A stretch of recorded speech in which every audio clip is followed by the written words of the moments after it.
Assalomu alaykum, hurmatli teletomoshabinlar. Birgalikda o'qiymiz loyihasi yana efirda. Bugun biz yana Hazrat Navoiyga murojaat qildik. Bugun biz Hamsa dostonining so'nggi asari bo'lgan Sa'd Iskandariy haqida fikrlashmoqchimiz va shu maqsadda studiyamizga bir qator mehmonlarni taklif qilganmiz. Barchalaringizga xush kelibsiz deymiz. Davramizda ko'rsatuvimizda ko'rganimizdan xursandmiz.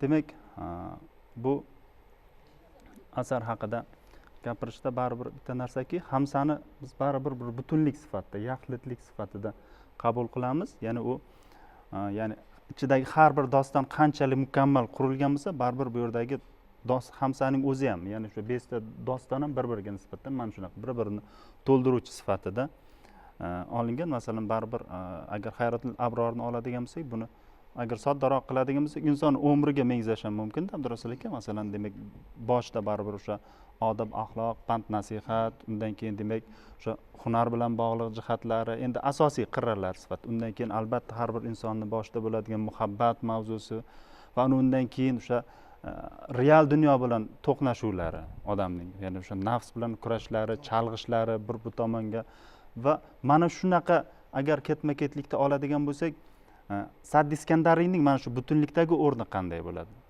Abdurasul aka, agar mana shu joy bo'lsa, mana shu tomonlariga, umuman mana shu dostondagi o'rni, ahamiyati baribir to'g'ri, bu yaxlitlik sifatida olganda an'ana sifatida davom etyapti. Lekin Hazrat Navoiy uning o'rnini, Iskandarning o'rnini, Sa'd Iskandariyning o'rnini qanchalik belgilagan, unga qanchalik va qanday yuklar tashlagan? Agar dastlab albatta mulohazalaringizda jon bor. Alisher Navoiy ijodi odatda yaxlit tadqiq qilingandagina butun sir sinoati bilan ochiladi.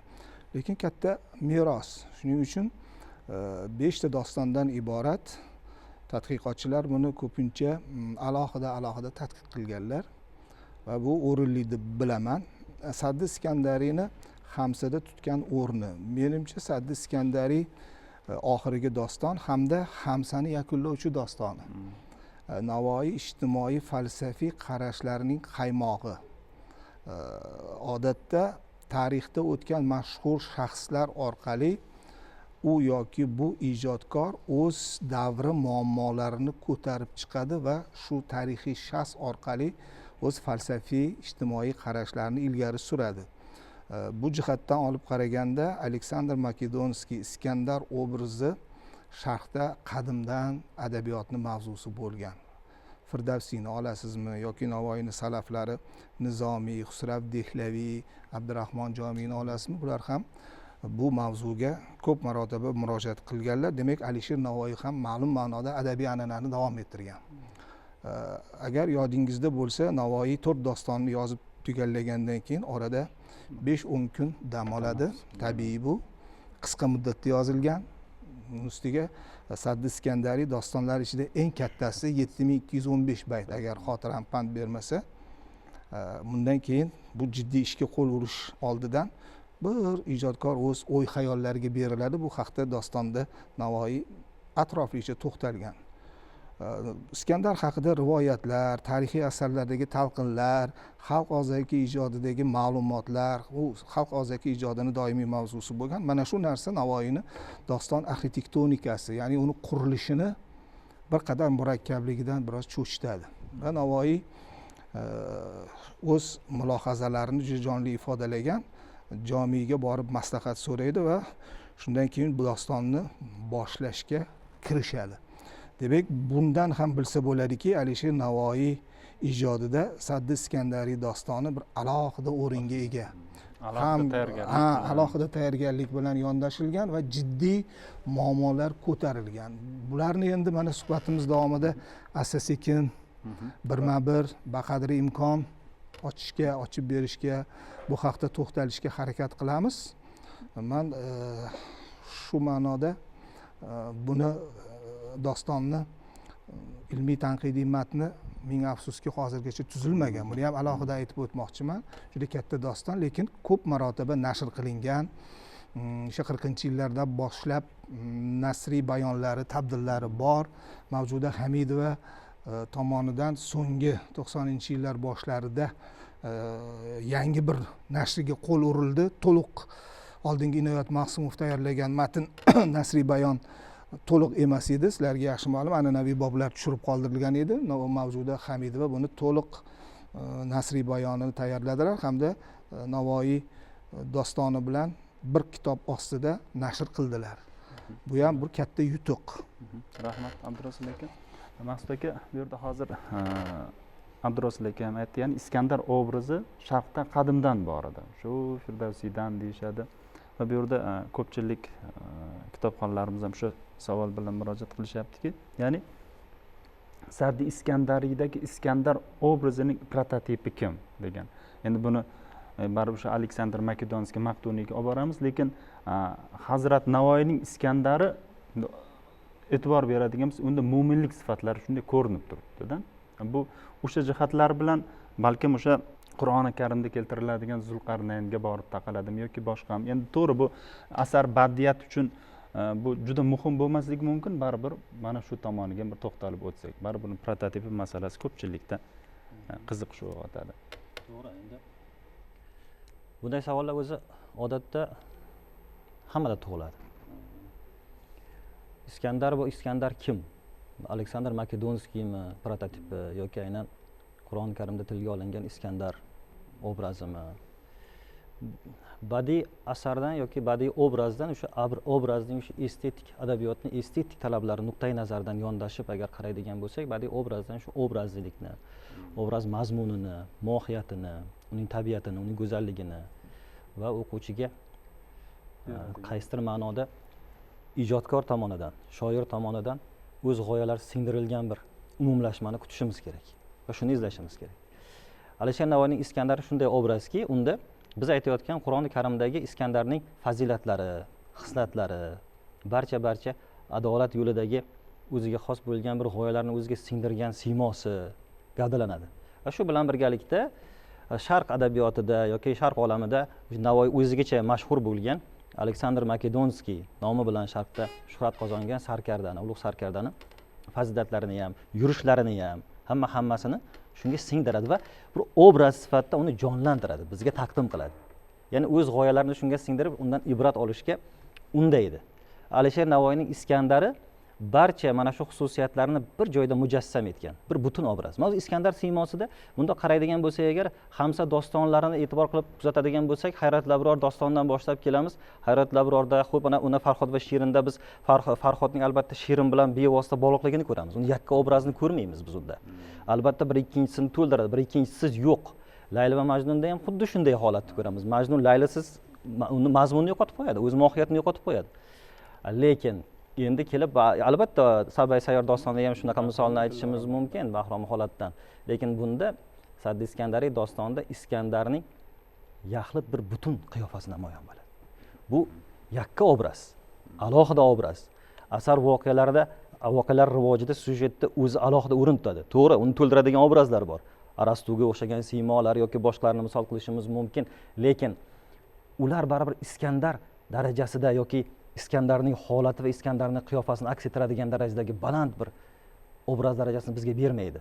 Nazarimda shunday.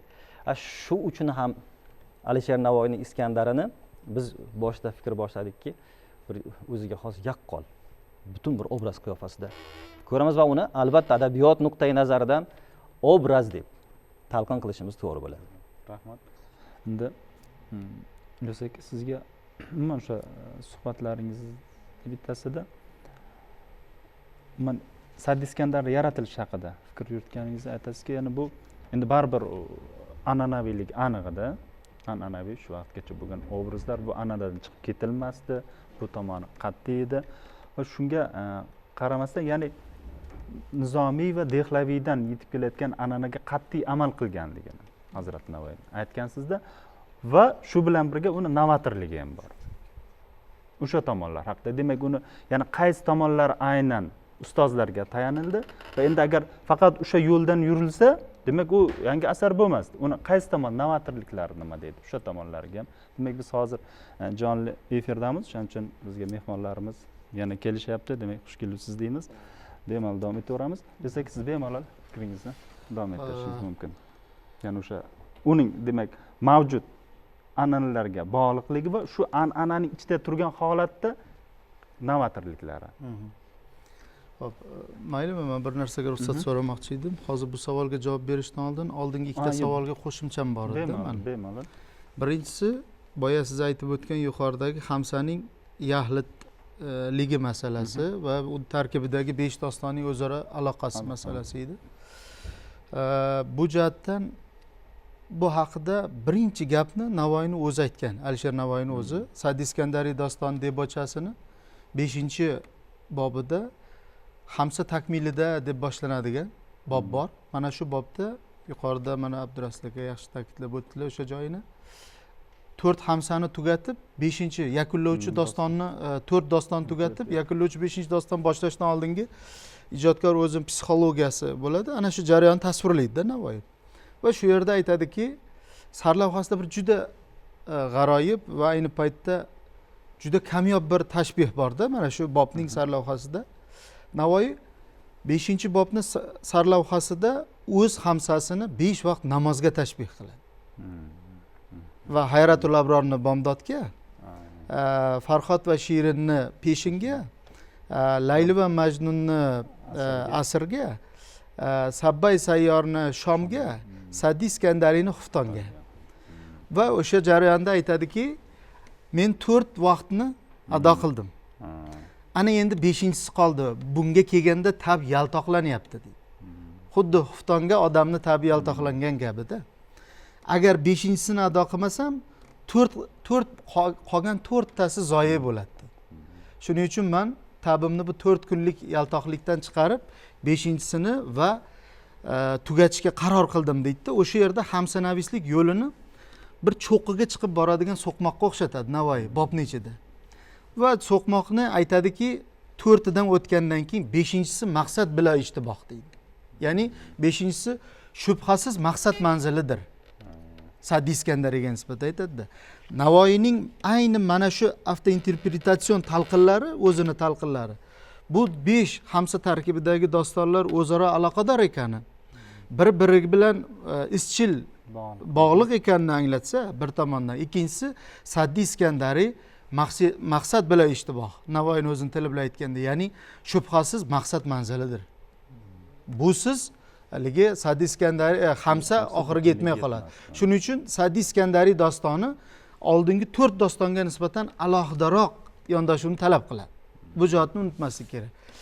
Ikkinchi savolga keladigan bo'lsak, Iskandar obrazining prototipi masalasi. Endi bu adabiyotchi bo'lsa bo'lmasa, bu sohani odami bo'lsa bo'lmasa, hammada shu savol juda qiziq. Nima uchun shunday? Men shu mavzuni bir o'rgangan tadqiqotchi sifatida bir narsaga alohida e'tibor qaratish kerak deb o'ylayman bu masalada. Bu savol o'zi yuzaga chiqish tarixi o'sha milodning 7-asrga borib taqaladi. Qur'on nozil bo'lgandan keyin, Kahf surasi nozil bo'lgandan keyin shunday savol o'rtaga chiqqan. Ana o'shandan keyin bu Iskandarmi, Zulqarnaynmi, bu devorni kim qurgan tarzida, dunyoda nechta Iskandar o'tgan tarz savollar kelib chiqqan. Aslida Iskandar mavzusining tarixi qariyb 25 ming yillik tarixga ega bu mavzuning tarixida. Endi biz hozir aytayotgan savol o'sha milodning 7-asriga davriga, mana shu mavzuning mana shu davriga oid bo'lgan savolda. Shuning uchun bu yerda bir jihatni unutmaslik kerak. Bu Qur'on nozil bo'libdiki, o'shandan beri bahs bo'lib kelayotgan masala. Shunday ekan, buni hali oxiriga hech kim yetmagan. Endi yana bir nuqtani aytish kerak. Bu yerda biz o'rganayotgan hamsanavislik an'anasida bu badiiy obraz, maqsad aytganlar, bu obrazning tagida turadigan prototiplar masalasi o'sha ikkita. Tarixi Aleksandr va Qur'ondagi Zulqarnayn. Ana shu ikki shaxsga oid sujet, qissa, rivoyatlar bu Iskandar nomi ostida sharhda birlashib ketgan. Mana shu nuqtani alohida ta'kidlash kerak. Undan u yog'iga o'tish alohida mavzu, alohida vaqtni talab qiladi. Shuning uchun hozir u yoqda gaplashmaslik kerak deb o'ylayman. Endi 3-chi siz bergan savol, Navoiy qanday novatorliklar qildi an'ana doirasida. Sharq, ayniqsa Alisher Navoiy yashagan davr va Navoiy ijod qilgan davr an'analar ta'siridagi va an'analar doirasida yaratilgan yashagan bir adabiyot edi. Shuning uchun ham Alisher Navoiyning ko'pgina yutuqlari, qo'lga kiritgan muvaffaqiyatlarni zamirida sharqdagi ko'hna an'ana yotadi mani nazarimda. Va Sa'diy Iskandariy ham o'z-o'zidan tabiiyki hamsanaviylik an'anasi doirasida yaratildi. O'sha 13-asrdan boshlangan bu an'anani Navoiy keyingi bosqichga ko'tarishda siz aytgandek originallikka intilish, salaflarni takrorlamaslik va ular yurmagan yo'ldan yurishga harakat qilish masalasi Navoiyning oldida birinchi masala bo'lgan. Endi tabiiyki hech kim yozmagan mavzuda va hech kim yozmagan tipda asar yozish bu eng osoni. Lekin Navoiyning oldida shunday muammo turardiki, Nizomiyga, Dehlaviyga, Jomiyday o'zini ustozi bo'lgan odamlarga munosib javob aytish masalasi turardi-da. Uning uchun Navoiy juda katta mehnatga qo'ygan. Men o'ylayman, boya aytganimiz o'sha Sa'diy Iskandariy dostonni yozishdan oldin bir muddat to'xtab qolganning sababi ham bir tomoni mana shu. Navoiy o'zi aytadi o'sha qismda kirish bobida, men Sa'diy Iskandariy dostonni yozishga kirishdan oldin juda ko'plab tarix asarlarni ko'rib chiqishga majbur bo'ldim. Chunki bu yerda juda ham ixtilofli, nozik masalalar bor ediki, mana shu juda ko'p manbani ko'rib chiqishga majbur bo'ldim degan gapini o'ziyoq Navoiy Sa'diy Iskandariyni yozishda yangi yo'ldan yurishga harakat qilganini ta'kidlagan. Bu ayniqsa kompozitsiya masalasida ko'rinadi. Hozir o'rni bilan o'sha yerga kelganda men uni ham aytishga harakat qilaman. Akrom aka, xush kelibsiz ko'rsatuvimizga. Endi hozir suhbatimiz davomida Ilyos aka hozir ustozlar masalasiga to'xtalyapti-da. Hazrat Navoiyda baribir ustozlarga munosabat har bir dostonda alohida to'xtaladi va ya'ni hozir aytayotganimiz har bir ustozga munosib badiiy javob berishga harakat qilish bilan birgalikda, ya'ni har bir ustozga to'g'ridan to'g'ri o'zining munosabatini, ya'ni har bir dostonda, ya'ni inson qanday yutuqqa erishmasin, baribir ustozga qanaqa ulug' munosabatda bo'lish kerakligi ham alohida to'xtaladi-da. Mana shu tomonlarga umuman doston haqidagi qo'shimchalaringizni yana eshitamiz. Ustozlar masalasida oxirgi bobidamida Ilyos Navoiy Jomiyning oldiga Hamsani olib borganda o'sha oxirgi bobi Sa'diy Iskandariy va Hamsani xotimasi umumiy xotimata ana shu juda ta'sirli chiqqan joyi bor. Jomiyning oldiga mana olib borgan paytda Jomiy uni yelkasini shunday qo'ygan paytda Navoiyda bir uyqu bilan uyg'oqlikning o'rtasidagi bir holat bo'lib tush ko'radi. Tushda bir bog'da bo'ladi va u bog'da to'rida ustozlar, bir guruh ustozlar suhbatlashib o'tirishgan bo'ladi. Navoiy shu tomonga qarab yursa, o'sha ustozlarning ichida bir yoshroq unga peshvoz chiqib, o'sha yerga Navoiyni qo'lidan ushlab, o'shalarni oldiga olib boradi. Hasan Dehlaviy deb o'zini tanishtiradi. Erta Sa'diy Shiroziy, Hofiz Shiroziy, Nizomiy Ganjaviy, Xusrav Dehlaviy, Abdulla, xullas o'sha sharq adabiyotining eng ulkan bir nimalari, siymolari suhbatlashib o'tirishgan bo'ladi. Ana o'sha xotimani kulminatsiyasida, cho'qqisida o'sha joyda Navoiy juda bir odatda inson, oddiy insonlar ham bir katta ulkan bir ishni oxiriga yetkazganda bir to'lqin keladi ichida. Misol uchun mana kandidatlikda yozganingizda yoki doktorlikda yozganingizda yo birorta kitobni oxiriga yetkazib turib nuqta qo'yganingizda yillar davomida zahmat chekilgan narsani yo bo'lmasa bir imorat qurib uni bitirib yangi ko'chib, xullas nimaiki u odam o'zi ulkan deb bilgan ish borki, oxirida qalbi bir to'lqinlanib, bir o'pkasi to'lib, bir boshqacha bir holat, osmonda yurganday bir holat bo'ladi. Endi Navoiyning Hamzasini tugatishi endi bu jahoniy hodisa bo'lganda o'sha joydagi nimalar endi baribir endi ko'pchilikka ma'lum bo'lsa ham ozgina aytib o'tishimiz kerak. O'sha joyda Navoiy Nizomiydan duo oladi, o'zini haqqiga duo olganda, ya'ni o'sha joyda Nizomiyning bir nozik bir nimasi borda, gaplari bor. Aytadiki, sengacha ham juda ko'pchilik odamlar hamsa yozishga harakat qilgan edi deydi. Lekin mana undan, mana Hinddan boshqasini hammasini boshi uchib ketdi deydi. Chunki men hamsamda kim yana hamsa yozaman desa boshim uchib ketsin deb duo qilganman deydi. Shunaqa qaminglarsiz? Shu mazmunda, nima emas, hamsa mendan keyin yozmasin degan ma'noda emas. Haligi agar hamsa yozyapti, meni narsalarimdan o'g'irlasa, meni haqqimga tajovuz qilsa demoqchi-da. O'sha mazmunda duo ibodi bor ekanda. O'sha paytda plagiatlikka qarshi o'sha paytda shu Nizomiyning shunday gapi bor.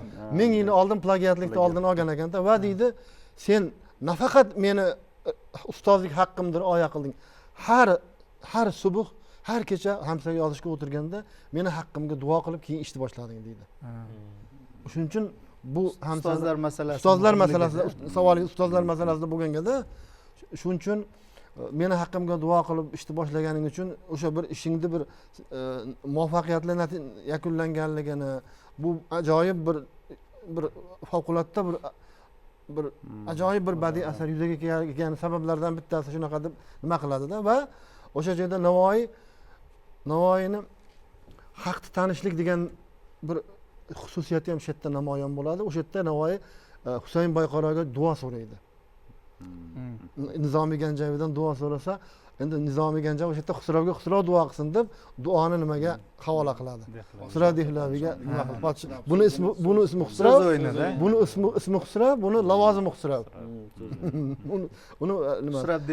Xusrav Dehlaviga podshoh Xusrav Husayn Boyqaro haqqiga Xusrav Dehlaviy duo qilsin deb qolsa Xusrav o'z saroyiga yaqinroq shoir bo'lganda, shunaqa bo'lgan, amir bo'lganda u kishi. Shuning uchun haligi nima aytganda, domla aytganda amir Xusrav Dehlaviyda. Amir Xusrav Dehlaviy deyishadi. Nizomiy u saroydan tashqarida shoir bo'lgan. Uzlatda yurgan, zohid bo'lgan shoir bo'lgan. O'sha jihatini ham to'g'ri qilganda, nafaqat so'z o'yinini bosishgan. Ana shu jihatdan ham juda mohirlik bor-da. Dostonni boshidan o'sha ustozlarga bo'lgan bir hurmat, ehtirom, ularni yo'lboshchilik maqomini aytadi. Kichik erkonimdan bo'lib qoshima ulug' muddao soldingiz boshimga, boshidan shunday keladi-da va oxirgi ham shunday yakunlanish shunday. Oxiri ham shunday tugatdi. Va o'sha yerda Navoiyning yana bir e'tirofi bor. Xusravning tilidan Navoiy o'zini darajasini e'tirof qilib qo'yadi. Ya'ni Xusrav yashirin faxri aytadiki, zamoningda keldi aningdek kishi ki ermas ishi odamiy zot ishi deydi. Ya'ni Xusrav nimaga Navoiy Husayn Boyqaroga nima qilib nido qilib aytadi, xitob qilib aytadiki, Xusrav Dehlaviy seni davringda shunday bir odam keldiki, zamoningda keldi aningdek ki ermas ishi odamiy zot ishi. Buni ishi odam zotning ishi emas edi. G'azal tavrida chu qilding xirom, so'z ahliga so'z ayturga, so'z ahliga so'zlarni qilding harom deydi. Ya'ni g'azal masalasiga keladigan bo'lsak, g'azalda o'zingdan keyin aytadiganlarga gap qoldirmading deydi.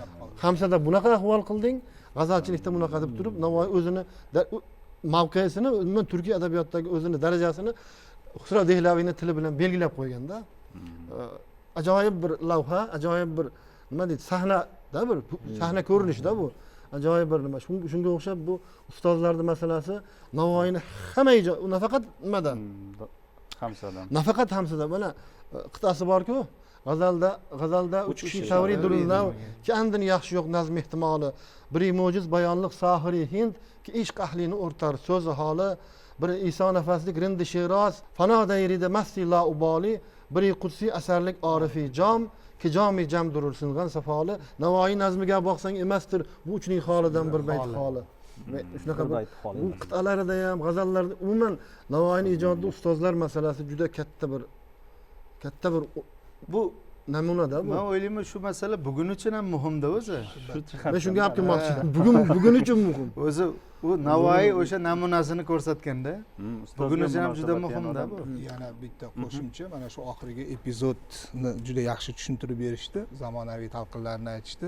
Unga qo'shilaman, Navoiy mana shu epizod orqali o'zini 5 asrlik fors tojik adabiyoti ulkan bir pleyadasiyadagi o'rnini ko'rsatib o'tgan. O'rnini tayinlagan. Va bu narsa qiziqarli tomoni shuki, tasviriy san'atda ham o'zini aks topgan. Navoiy asarlariga ishlangan miniatyuralarda ayni shu epizod bor. Ya'ni Navoiyni o'sha jomiy huzuriga kelib hamsasini unga berib bir zum behushlik ro'y bergan joy va shoirlar davrasida. O'sha jomiy bilan Xusrav Dehlaviy ikkalasini qo'ldan olib, mana shu miniatyurada aks etgan. Demak, o'sha miniatyurachi ham Navoiyni sharq adabiyotidagi maqomi, o'rnini juda nozik tushungan. Mana shunisi muhim. Abdurasul aka, shu yerda yana bir jihat bor-da. Ana o'sha suratda ustozda ketma-ketligi bor. O'zi bu chizilgan o'sha miniatyura asarda Navoiy kimlar nomini ketma-ket tilga olgan bo'lsa, o'sha tartibda chizilganda. O'sha yerda e'tibor bersangiz, davra sharq klassiklar buyuklari o'tiribdi. Tasavvur qiling. O'sha davrani to'rida Nizomiy bilan Jomiy. Uni yonida Dehlaviy, mana uchalash kishi turibdi-da. Bu Navoiy uchun sharq hozirgi qit'adagi aytilgandek, ijod borasida kimlar namuna bo'lganini ham anglatadi-da mana shu narsa. Undan keyin tasavvur qiling, ularda oldira yashab o'tgan Unsuriy, Xoqoniy, Anvariy bular hammasi Firdavsiy ham hatto ular keyinroq nimada turibdi. O'sha chizilgan miniatyurada ham rasmi shunday. Navoiy tilga olgan ro'yxatda ham ana shu qatorda ham shunday. Bu jihatlar ham juda bir chuqur ma'nolarga ega. Aslida Navoiyning ijodini tushunish nuqtai nazaridan. Ehtirom baribir Navoiyning shularga bo'lgan bir ehtiromi. Bu yerda ijoddagi izdoshlik masalasi borda, ana shu miniatyuralarda ana shu ham aks etgan. Bu Navoiy tilga olgan ketma-ketlikka rioya qiladi bu yerda. To'g'ri. Keyin yana bitta qiziq holatda men bu Navoiy asarlari haqida gapirganimizda yoki bo'lmasa aynan Said Iskandar haqida gapirganda ham agar masalan bizga o'xshash bir nomutaxassis odam gap boshlaydigan bo'lsa, birinchi boshlaydigani bu Hamsani ichidagi eng katta dostoni. Demak, u 89 bobdan iborat, 7215 baytdan iborat, ya'ni shakliy tomonlari haqida-da ko'proq. Uni mohiyatiga kira olmaymiz-da ko'proq. Yana bu aynan darsliklarda ham mana shunaqa o'sha masalan deylik 89 bobligiyu masalan baytga biroz masalan 7215 bayt desa nisbatan hajmni, ko'lamni his qilish uchun berish mumkin, lekin uni boblarga bo'lish mana shakl bilan bog'liq ma'lumotlarni ko'paytirishidan biz nimani yutamiz degan narsa va o'zi Hazrat Navoiy o'zi asarni qanday boblarga bo'lgan, boblarga bo'linish masalasi, umuman kompozitsiyasi qanaqa asardi? Bu tomonlari, kompozitsiyada ketma-ketlik masalalari. Umuman bu masala anchayin murakkab, chunki biz xohlaymizmi yo'qmi, Navoiy bilan bizni salkam 6 asrlik masofa ajratib turadi. Bu davrda juda katta o'zgarishlar bo'ldi. Juda ko'p sulolalar keldi, ketdi. Mana keyingi 5-6 yil ichidagi O'zbekistonda kechayotgan olamshumul o'zgarishlarni ko'z oldimizga keltirsak, zamon shiddat bilan ilgarilayapti va o'quvchilarga Navoiyni qanday shaklda taqdim etish masalasi juda ham murakkab. Siz aytganingizdek, Navoiyni nimasi, dostonni strukturasi, arxitektonikasi juda puxta tuzilgan. Avval shu Iskandar voqeasini bir qismi hikoya qilinsa, keyin hikmat yoki hikoyat Arastu bilan Navoiyni suhbati bilan yakunlanadi. Bu izchil davom etadi, lekin mana shu narsani shu yerda ko'tarilgan ijtimoiy siyosiy voqealar va ularni falsafiy talqinini keyingi davr o'quvchilari qay tarzda qabul qiladilar, qanday munosabatda bo'ladilar degan masala kun tartibida dolzarb. Qisqa va lo'nda qilib aytganda, adabiy meros va bugungi kun Navoiy asarlarini Hamsani juda sevib o'qilgan, juda katta hududlar bo'lib tarqalgan. Masalan, Toshkentda 1909-yillarda Mir Maxdum ibn Shoh Yunus degan odam Hayratul Abrordan tashqari barcha dostonlarni nasrga o'girgan. Va shu o'girish asnosida debochada aytadiki, bu zamonni kishilari, men mazmunni aytaman, aniq keltirmayman, nazmni fahmidan biroz uzoqdalar. Shuning uchun Hazrat Navoiy asarlarini men o'sha davra ko'rgan ulamolardan, adab ahlidan ijozat so'rab nasrga aylantirdim deydi. Va ko'p litografik nashrlarda doston, oxirgi doston birinchi bo'lib keladi. Ya'ni Iskandar qissasi, Iskandarnoma nomi bilan keladi. Mana shunga agar diqqat qilsak, noshir bu o'rinda Mir Maxdum ibn Shoh Yunus men aytgan qo'shimcha boblarni biroz orqaga surib, asosan Iskandar voqeasini birinchi planga chiqargan va u suratlar bilan berilgan. Demak, 20-asr boshlaridagi o'zbek madaniyati, o'zbek o'quvchisiga Navoiyni bu noshir mana shunday taqdim qilish yo'liga o'tgan. Keyingi asrlarda biz ko'pincha nasriy bayon bilan yonma-yon berdik. Bu bir tomondan o'quvchini Said Iskandariy haqida gap ketsa, sujet bilan yaqindan tanishishiga baqadri imkon yaratadi. Lekin Said Iskandariy mutaqorib vaznida, o'sha o'ynoqi bir mashhur vaznda yozilgan. Keyin bu nazmiy asarni nasrga o'girganda uni ohori, ya'ni estetik zavq berish, san'at asari avvalambor estetik zavq uyg'otadi. Bu bir qadar orqaga ketadi. Sujetni o'quvchi, o'zbek o'quvchisi 21-20-asr o'quvchisi nasriy bayon orqali biladi. Umuman sujet yo'nalishidan xabardor, lekin Navoiyni ilgari surgan g'oyalarini anglaydimi? Mana shunisi muhim. Demak, buni yoniga biz sharhlarni berishimiz kerak. Sharh va izohlar orqali o'sha nasriy bayonga ko'chmagan, tabiiy ravishda ko'chmagan narsalar, nazmdagi narsalar beriladi va bu matnni o'quvchi tomonidan anglanishiga, uni idrok etilishiga sabab bo'ladi, yaqindan yordam beradi. Agar shu ishni qilmasak, unda Navoiy asarini biroz qo'pol qilib aytganda mexanik tushunishga o'tib qolinadi. Sujet bilan, asosiy sujet liniyasi bilan tanishishga, uni badiiy san'atlar, ilgari surilgan g'oyalar, boshqalar biroz chetga surib qolinadi. Mana shunga ham e'tibor berish kerak. O'zi adabiy meros va bugungi kun muammosi nafaqat o'zbek madaniyati oldida turgan ulkan bir muammo, umuman adabiy merosi boy, uzoq asrlardan beri kelayotgan xalqlar oldida turgan muammo. Qanday qilib yangi kelayotgan avlodga Navoiy matnini yetkazish? Mana shu masalaga bir qo'shimcha qilsam, hozir domla to'g'ri aytib o'tdi ko'p jihatlarni. Masalan, Sa'di Iskandariy kompozitsiyasi o'zi qanday tuzilgan? Sa'di Iskandariyni hozir yuqorida siz ham aytdingiz. O'sha har doim shakliy bir ma'lumotni takrorlaymiz. 89 bobdan iborat deb aytamiz dedingiz. Biz meni kuzatishlarim shunday xulosaga olib kelyaptiki, ana o'sha shakliy ma'lumotlarni ham to'g'rilab aytmas ekanmizda biz ko'pincha. Mana bir jihatga e'tibor bering. Bir mulohaza sifatida aytamanda buni. Menimcha Sa'di Iskandariy doston 89 bobdan iborat emas. Sa'di Iskandariy dostonini o'zi boblarga bo'lish masalasi bu keyingi davr adabiyotshnosligining mahsuli. Navoiyni o'zi unday nima qilgan emas. Endi Sa'di Iskandariy dostonini agar boblarga bo'lish kerak bo'lsa, shartli ravishda o'rganishga qulay bo'lishi uchun 34 bobga bo'lish kerak. Dastlabki 10 bob debocha, an'anaviy, to badiiy zamonni madhi bilan tugaydi. Undan keyin keladigan 4 bob qadimgi Fors podsholar tarixi, Peshdodiylar, Kayoniylar, Ashkoniy, Sosoniy. 4 ta bob bu haligi dostonga olib kirish qismi. U boshlandi o'sha yerdan.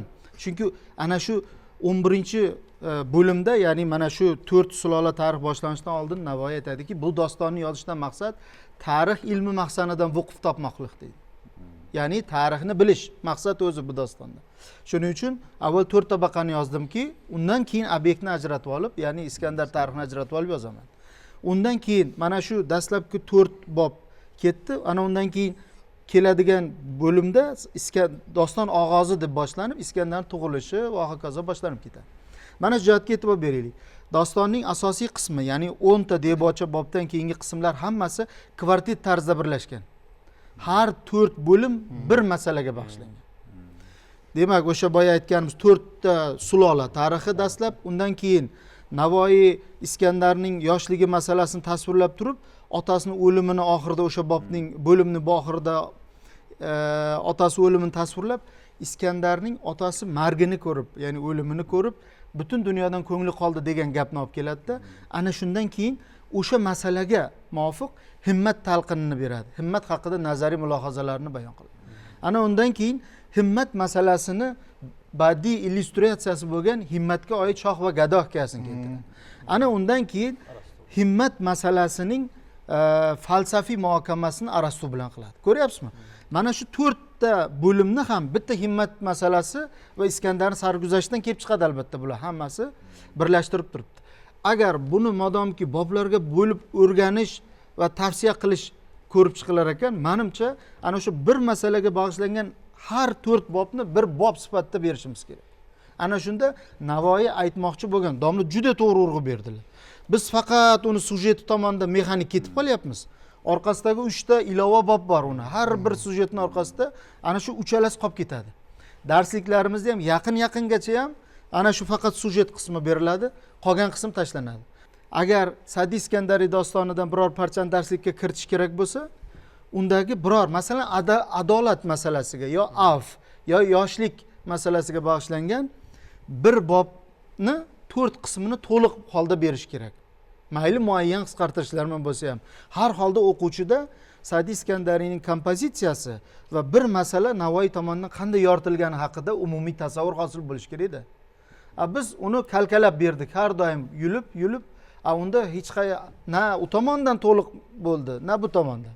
Shuning uchun Sa'di Iskandariy kompozitsiyasi domla juda to'g'ri aytdi, juda murakkab. Yoqubjon Ishoqovning bu haqida bir gapi bor. Yoqubjon Ishoqov aytadiki, Sharqda epik asarlarni yozish an'anasi avval nazariy fikr va amaliy isbot tarzida kechadi. Umumiy uslub mana shunday hammasida. Lekin Navoiyning hamsasida ham mana shu usul umuman olganda qo'llangan. Faqat oxirgi doston deydilar domla. Juda to'g'ri topib aytgan. Oxirgi dostonda mana shu uslub yana ham murakkablashgan deydi. Bu yerda nazariy mulohaza va amaliy isbot keltirish uslubi ana shu uslubni ichida yana qo'llangan.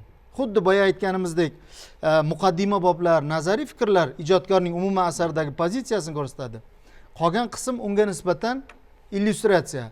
Lekin ayni paytda Sa'di Iskandariyadagi boyagi 4 bobni oladigan bo'lsangiz, u yerda yana nazariy mulohaza turibdi. Uning ichida hikoyat yana turibdi-da. Ana ko'ryapsiz, uslub, ya'ni ijodkorning kompozitsiya yaratish uslubi juda ham murakkab bu yerda. Buni anglash, paytida Bertels, Natan Mallayev kabi o'sha bizni atoqli olimlarimiz bu masalada juda ikkilanishlar bo'lgan. Aziz Qayumovning o'sha mashhur Sa'di Iskandariy monografiyasidan keyin bu jarayon ancha o'zanga tushgan. Ungacha ular aytishdiki, Bertels, Mallayev kabi o'sha g'arb tarixchilari ham aytadiki, avval nazariy mulohaza keladi, undan keyin hikoyat keladi, undan keyin hikmat keladi, falsafiy muhokama, oxirida Iskandarning sujeti keladi degan gapni aytishdi. To'g'ri. Aziz Qayumovgina to'g'riladi. Qayumov aytdiki, yo'q, avval sarguzasht keladi. Undan so'ng nazariy mulohaza keladi, undan keyin hikoyat keladi, undan keyin falsafiy muhokama keladi. Lekin Aziz Qayumov shu joylarni to'g'rilab aytdi. Bu keyinchalik bizni adabiyotshunosligimizni ommalashdi-yu, men lekin 89 bob deyilishini haligacha tushunmayman. Chunki u yerdagi har 4 bob asosiy qismdagi biriki bitta bobni bildiradi u. Shuning uchun agar unday desak 10 ta debotcha 28 ta asosiy bob chiqadi o'rtadan, 4 tasi birlashganda. Har 4 tasi bir bob bo'lganda va oxirgi 6 ta xotima bob bor. Yuqorida domla ta'kidlagan. Ana o'shalar qo'shsak 34 bob hosil bo'ladi. Navoiyning kompozitsiya yaratish masalasini mana shu nuqtai nazardan o'rgansak, eng tushunishga qulay jihat. Keyin bir jihatni unutmaslik kerak.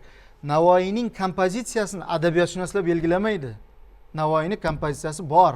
Navoiyning o'zi tomonidan yozilgan. Faqat biz uni to'g'ri tushunishimiz kerak. To'g'ri talqin qila bilishimiz kerak. To'g'ri talqin qilishimiz kerak. Ana shunda gap qolgan deb o'ylayman. Mana nimada ham o'zi Navoiyni o'zida bundan qarasa to'g'ri, mana hozir aytayotgan Ilyosning gaplariga qo'shiladigan joyimiz bor. Shaklni o'zi Navoiyda gapiradi Sa'di Iskandariyda. Shaklni o'zi qaysi yo'nalishga burayotganini shundoq aytadi. Masalan, Doro bilan Iskandar o'rtasida bo'ladigan o'sha jang bilan bog'liq bo'lgan voqealarni. Shundan keyin keladigan sujetni hisobga oladigan bo'lsak, bu yerda mana Navoiy o'zi keyin fikrlarini bildiradi, mana ijtimoiy muhit bilan bog'laydi. Abdusaid Mirzo bilan bog'liq bo'lgan bir fikr qarashlar aytiladi. Undan keyin mana hikoyatda bevosita Chingizxon bilan Xorazmshoh o'rtasidagi jang va Chingizxonga keyin tush ko'rishi-yu, ikki do'stning hikoyati va ikki do'stni shu orqali o'sha tush voqeasi bilan keyin bu ikki do'st sadoqati bilan butun bir xalqning qutqarib qolinishi va undan keyin mana nima jarayon davom etib o'sha Arastu bilan o'zaro fikrlari. Haqiqatdan bunday olsak bir yaxlit kompozitsiyani hosil qiladi. Va uni biri ikkinchisidan bundoq ajratib olib tushunishni o'zi noto'g'ri. Mohiyatga yetib bo'lmay qoladi-da. O'sha mohiyat ochilmay qoladi. Va bir boshqa tomoni ham bor shu yerda. Mana Nizomiy Ganjaviyning dostoni ikkita qismdan tashkil topgan. Iskandarnoma, Sharafnoma, Iqbolnoma. Iqbolnoma. Birida Soqiyga murojaat, birida bizning tadqiqotlarda ko'rganimizda Mug'anniyga murojaat. Navoiy shuni asarda birlashtiradi ikkalasi. Va Navoiyda bir yangicha novatorona bir xususiyatni ham ko'ramiz bunda. Birinchi aynan keladi Soqiyga murojaatlar. O'sha dastlabki voqelikdan keyin. Keyin Mug'anniyga murojaatlar va endi alohida bir Navoiyning o'ziga murojaat. Har qaysi Soqiyga murojaatda u bilan bog'liq bo'lgan fikrlar boshqacha. Mug'anniyga murojaatda boshqacha. Bu aytiladiki, o'sha Nizomiy Ganjaviyni Iqbolnomasi, Sharafnomasiga javob qaytarildi. Keyingi oxirgisichi Navoiyning o'ziga bo'lgan murojaatichi hayot haqidagi, ijtimoiy muhit haqidagi, axloqiy, ta'limiy fikr qarashlarini hammasi shunda jamlaydiki, aslida mana shu Navoiyga murojaatlarni o'zimizdan yig'ib oladigan bo'lsak, bir Navoiy nomi ham kelib chiqar ekan. Axloqiy ta'limiy qarashlarda o'ziga xos Navoiy nomi. Lekin matnni o'zida uchalasini Soqiyga murojaatni, Mug'anniyga murojaatni, Navoiyga murojaatni aslo ajratib bo'lmaydi bir-biridan. Hech uzib bo'lmaydi bir-biridan. mana shunchalik hattoki o'sha badiiyatni o'zida ham chambarchas bog'liqlik borda. Nafaqat syujetda, hatto badiiy strukturada ham. Rahmat Maqsud aka. Bu yerda baribir asar poetika masalasi ham umuman Navoiy qo'llagan bu yerdagi poetik obrazlar, poetik holatlar shu umuman Navoiyda, ya'ni Navoiy har bir voqelik haqida tasvirlaganda butun hamma tomoniga e'tibor, har bir detalga e'tibor beradi. U yerdagi agar masalan Hindiston bilan bog'liq voqea ham, demak u yerdagi peyzaj tasvirlari ham bor. Umuman mana shular bilan bog'liq. Umuman peyzaj masalasi qanday, umuman Navoiy poetikasi bilan baribir shoir, ijodkor sifatida bu tomonlari haqida. Navoiyda o'sha Saddi Iskandariyni birinchi savol yuqorida ham aytildi. O'sha haqiqatdan bizni maktab darsliklarida ham, umuman boshqa bir adabiy qanaqadir davrlarda ham asosan Navoiyning qolgan 4 ta, asosan Layli va Majnun, Farhod va Shirin dostonlari, keyin Sabbay sayyoram tilga olinadi, lekin Saddi Iskandariy biz uchun juda bir xuddi mavhum bir asar deb tuyuladi. Uni darslikda ham bir qisqa parcha berilgan. Uni bir nasriy nimasi ham yo'q. Lekin dostonni ko'rganimizda, o'qiganimizda boshida juda zerikarli tuyuladi. Chunki u yerda masalan syujeti Layli va Majnun yoki nima singari tortmaydi o'ziga. Sidirg'ali emasda. Sarguzasht emas. Ha. Saddi Iskandariy syujeti sidirg'ali emasda, tarkiblida. Shu jihatdan boshida nima tuyuladi. Lekin uni umumiy bir epik asar sifatida o'qib bo'lgandan keyin qaraganimizda eng bir muhtasham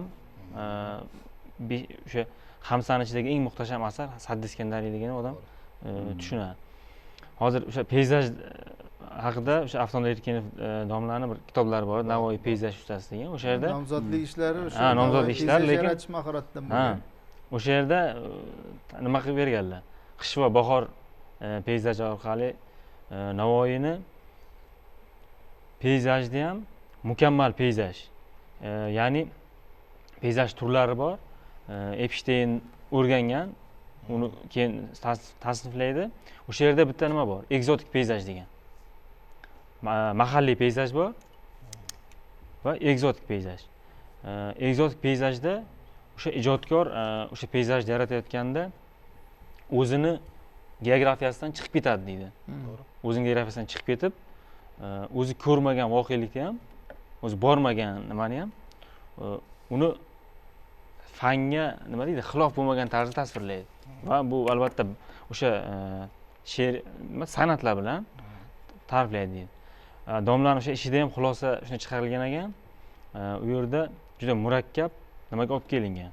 Shunchaki tasvir emas, uni tasvirni tagida ham mazmun, mohiyat yashiringan holatda o'sha nima deydi, qavatma-qavat tasvirlanadi deydi. Ayniqsa u yerda o'sha okanga sho'ng'igan joyidagi nimani, ummonga sho'ng'igan joyida o'sha yerdagi hamma detallarni okean bilan bog'liq, keyin Hind nimasi bilan, tafsilotlarni hammasini erinmasdan fantaziyasiga qoyil qolasiz. Nimasini keltirib o'tadi. Nigor bog'i bilan bog'liq bo'lganiga. Nigor o'rmoni bilan bog'liq holatlardan ko'rinadi. Keyin yana bir narsani aytmoqchi edim. Umumiy Navoiy nima uchun Iskandar obrazini yaratdi? U to'g'ri, an'ana 5-nima Iskandar haqida bo'lishi kerak edi. Va umumiy Hamsani olib qaraganimizda Navoiyning podshohlar har bitta dostonida podshoh bilan bir qandaydir bir munosabati bor. Ya'ni o'sha podshohga katta urg'u beradi. Layli va Majnun, Farhod va Shirinda boshlangan, u yerda endi asosiy Layli va Majnun, keyin Farhod turadi. Podshohlar ikkinchi darajali qolgan bo'lsa, Sabbay sayyorda o'tgan safar ko'rsatuvimizda ham shu haqida gaplashdik. Bahrom obrazini bosh planga chiqaradi. Podshoh chiqdi birinchi planga, lekin Navoiyning idealdagi podshoh emas edi u. Iskandarda biz Navoiyning idealdagi podshohni ko'ramiz. Uni o'sha harbiy yurishlardan tortib, mamlakatni o'sha otasidan keyin mamlakatni olishda ham juda odam hayron qoladi. Iskandar otasi vafot etgandan keyin podshohlik boshqa odam masalan nafsini jilolay olmaydi, birdan u o'sha mamlakatni egallash haqida o'ylaydi. Lekin u yerda g'amga cho'kib qolib, mamlakatni boshqarishga unchalik mayl bildirmaydi. shu yerda rostdan ham hozir shu gapidan keyin aynan mana shu epizod rostdan ham qiziqda. Masalan, boyagi o'sha Navoiyni davrida Husaynni nimalarda umuman olsa 14 ta o'g'li bor edi. Valiahdlar ko'p. Talash ketyapti. Har bir kerak bo'lsa otasiga qarshi otasini o'ldirib bo'lsa ham taxt olish darajasiga borib turgan paytda. To'g'ri. Ya'ni bu o'zi orzusidagi shohni berishmidi-yu, valiahdlarga to'g'ridan to'g'ri bu mana shu narsani uqtirishmidi. Ya'ni asl, ya'ni masalan shu darajada o'zi olishni xohlamadi. Xalq uni xohlab hokimiyatga olib keldi Iskandarni. Va shuning natijasida endi bu obraz Iskandar butun dunyoga egalik qildi. Ya'ni sen qachonki o'zing shunga munosib bo'lsangina taxtning ustiga kel degan bir valiahdlarga bir ibratmi yoki bu yerda boshqa bironta nimasi ham bormi? Gapingizda jon bor. Haqiqatda biz ko'pincha Navoiy Sadr Iskandariysi haqida gapirganda ko'proq tashqi zohiriy tomonlarga e'tibor qaratamiz, lekin bu asar boya yuqorida aytib o'tildi, Hamsani yakunlovchi dostoni, Navoiy ijtimoiy siyosiy qarashlarini ko'zgusi. Mana shu kichik bir epizod. Men endi imkon qadar detallarga e'tibor bermayman. O'zim o'ylagan ba'zi bir nuqtalarga qaratmoqchiman. Haqiqatan ham valiahd ota o'ldi. Uni vasiyatiga binoan Iskandar taxtni egallashga boshqa farzand yo'q. Tabiiyki taxtga chiqish kerak, lekin Iskandar o'z ixtiyori bilan voz kechadi va voz kechgandan keyin Navoiy nima uchun voz kechganligini sabablarini ko'rsatadi. Boshqacha qilib aytganda Iskandarni tilidan aytilgan so'zlar Navoiy orzu qilgan hukmdorning sifatlari edi. Bejizga bu doston o'sha davrda taxt valiahdi sanalgan Badiiy-zamon Mirzoga atab yozilmagan. Keyin yana bir narsaga e'tibor berish kerak. Bu Iskandar obrazini yaratishdan maqsad asosan o'sha darvish sifat shoh obrazi. Bu davrda o'sha shoh va darvish antitezasi juda kuchaygan. Bu endi o'rta asrlar mental dunyoqarashi bilan bog'liq. Mana Sadr Iskandariyning o'zi ham shunday boshlanadi. Xudoyo musallam xudolik senga, birov shahki dabi gadolik senga. Xudoyo Parvardigoro hukmdorlik faqat sengagina xos. Biroq shohlar odati qarshingda gado kabidirlar ular. Bekorga mana shu shoh va gado antitezasi, ziddiyati, tazoti bu misralardan boshlanmagan. Yevgeniy Edvardovich Bertels Navoiyning salaflarini boshlanmasi bilan, dastlabki baytlari bilan Navoiy baytlarini solishtirib, Navoiyda fikr ijtimoiy yuk bilan berilganligini aytadi. Va bunday o'ylab qarasak, biz shoir u yoki bu asarni yozar ekan, bu shunchaki ko'ngil izhori emas. Muayyan g'oyani targ'ib qiladi. Va men aytganimdek, Navoiy nafaqat shoir, balki davlat arbobi hamdir. U 30 yil davomida Xorasonda Sulton Husayn Boyqarodan keyingi ikkinchi shaxs. Sharqda, umuman g'arbda ham biror bir shoir yo'qki, Navoiyga bu darajada teng kela oladi. Mana juda ko'p shoirlarni bilamiz, forsojik adabiyoti yoki boshqa sharq adabiyoti yoki boshqa dunyo adabiyotida ular yuksak ideallarni kuyladilar. Lekin Navoiy ulardan farqli o'laroq mana shu yuksak ideallarni kuyladi hamda kurashdi ham. O'shani amalga oshirish uchun. Ayniqsa bu maktublarida yoki boshqa nimalarda aytiladi. Mana bir joyda yozadiki, adresat, ya'ni kimga yo'llanganligi ma'lum emas, lekin xatning mazmunidan qo'lida hukmdorlik jilovi bo'lgan mansabdor shaxsga yozilganligi bilinib turadi. Do'stlar fikridan deydi Navoiy. Do'stlar fikridan va dushmanlar makridan beparvolik joiz emas. Do'stlar fikridan va dushmanlar makridan. Va bu ish nadomatdan o'zga natija bermas. Ya'ni doimiy hushyorlikka chaqiryapti. Yoki bir joyda yozadi o'sha maktubida, endi dog'i bu qulning joni kuyganida, o'zgalarning etagi ham kuymas. Ya'ni men yonganda boshqalarni suv to'pig'iga ham chiqmadi. Badiiy-zamon yozgan. Mana ko'ryapsizmi? Demak, Navoiyda ijtimoiy siyosiy qarashlar mana shu Iskandar obrazida mujassam topgan. Buni Bertels o'z vaqtida aytib qo'yibdi. Lekin masalaning bitta nozik jihati bor. Biz keyingi yillardagi Sovet davridagi ba'zi bir tadqiqotlarda Iskandar obrazini markazlashgan hokimiyat uchun kurashdi. markazlashgan nimani saltanatni tuzmoqchi bo'ldi, adolatli shoh. Bular to'g'ri, lekin bu yerda boshqa qatlam ham bordi. U nafaqat Iskandar, balkim butun insoniyatga qaratilgani. Insoniyatni boshqaruv tizimiga qaratilgan asar deb bilaman. man bir aytsam maylimi, bu yerda qiziq hozir yaxshi gaplar, fikrga undaydigan gaplar tashlanadi. Man bir jihatga alohida e'tibor berishni so'rardim. Mana agar sharqda e'tibor bersangiz, Navoiygacha bo'lgan ijodkorlarning birortasini asarida, xususan hamsanavislikni agar o'zini olib qaraydigan bo'lsangiz, na Nizomiyda, na Dehlaviyda ularda Iskandarni taxtdan voz kechish epizodi yo'q. Bir jihatga e'tibor beraylikda. Boya aytgandek, o'zi odatda taxt shundoq qabul qilinishi kerak meros sifatida. Kerak bo'lsa talashib oladi o'sha zamonda, to'g'rimi? Lekin Navoiyda aynan shu epizod bor. Taxtni qabul qilmaslik, ya'ni o'zi ongli ravishda taxtdan voz kechadi otasidan so'ng Iskandar. Obrazida ham bor bu Navoiyning. Men endi hozir u juda uzoqlab ketadi-da, Navoiyning shahzodalariga xos bir xususiyatni o'zi bu. Buni u tomoniga olib o'tmayapman. Gap shu yerdaki, men vaqtdan yutishcha aytyapman. Navoiy shunday epizodni kiritdi-da, nima uchun degan savol tug'iladi. Ya'ni men hozir aytgan bekorga Nizomiyda yo'q, Firdavsiyda yo'q, Nizomiyda yo'q, Dehlaviyda yo'q, aynan Navoiyda bor. Adashmasam Jomiyda ham bor. Bor. Endi mana shu ikki nuqta bir e'tibor berish kerak bo'lgan. Endi Najmiddin Komilov bir gap aytadiki, shu masalani tadqiq qila turib, nima bu referendummi deydi. Go'yoki o'zini legisini go'yo xalqqa yo men olmayman deb turib, yana keyin xalq yo'q, sendan boshqasi bizga kerak emas degandan keyin hukmdor bo'lishdan bir nima referendummi dedi. Va domla shu yerda to'g'ri aytadiki, yo'q, bu referendum emas. Bu Iskandarning qalbida jo'sh urayotgan faqirlik sifatining amaliy ifodasi edi deydi. Ana bu mana shu nuqta aynan to'g'ri tushunish, dostonni konseptual masalalarini to'g'ri tushunishga yordam beradi. Bir jihatga e'tibor ber. Boya aytganimdek, salaflarida bunday epizod yo'q. Navoiy nima uchun olib kirdi? Bu agar boyagi zamonasining podsholari, shahzodalariga agar nasihat desak, bu shu epizoddagi eng yuzasida turgan birinchi ma'nosi u. Asl mohiyatiga e'tibor qaratsak, tasavvuf falsafasining insonning ma'naviy kamoloti bilan bog'liq bo'lgan g'oyalarning Iskandarnomalarga tatbiqi Dehlaviydan keyin juda kuchayib ketgan.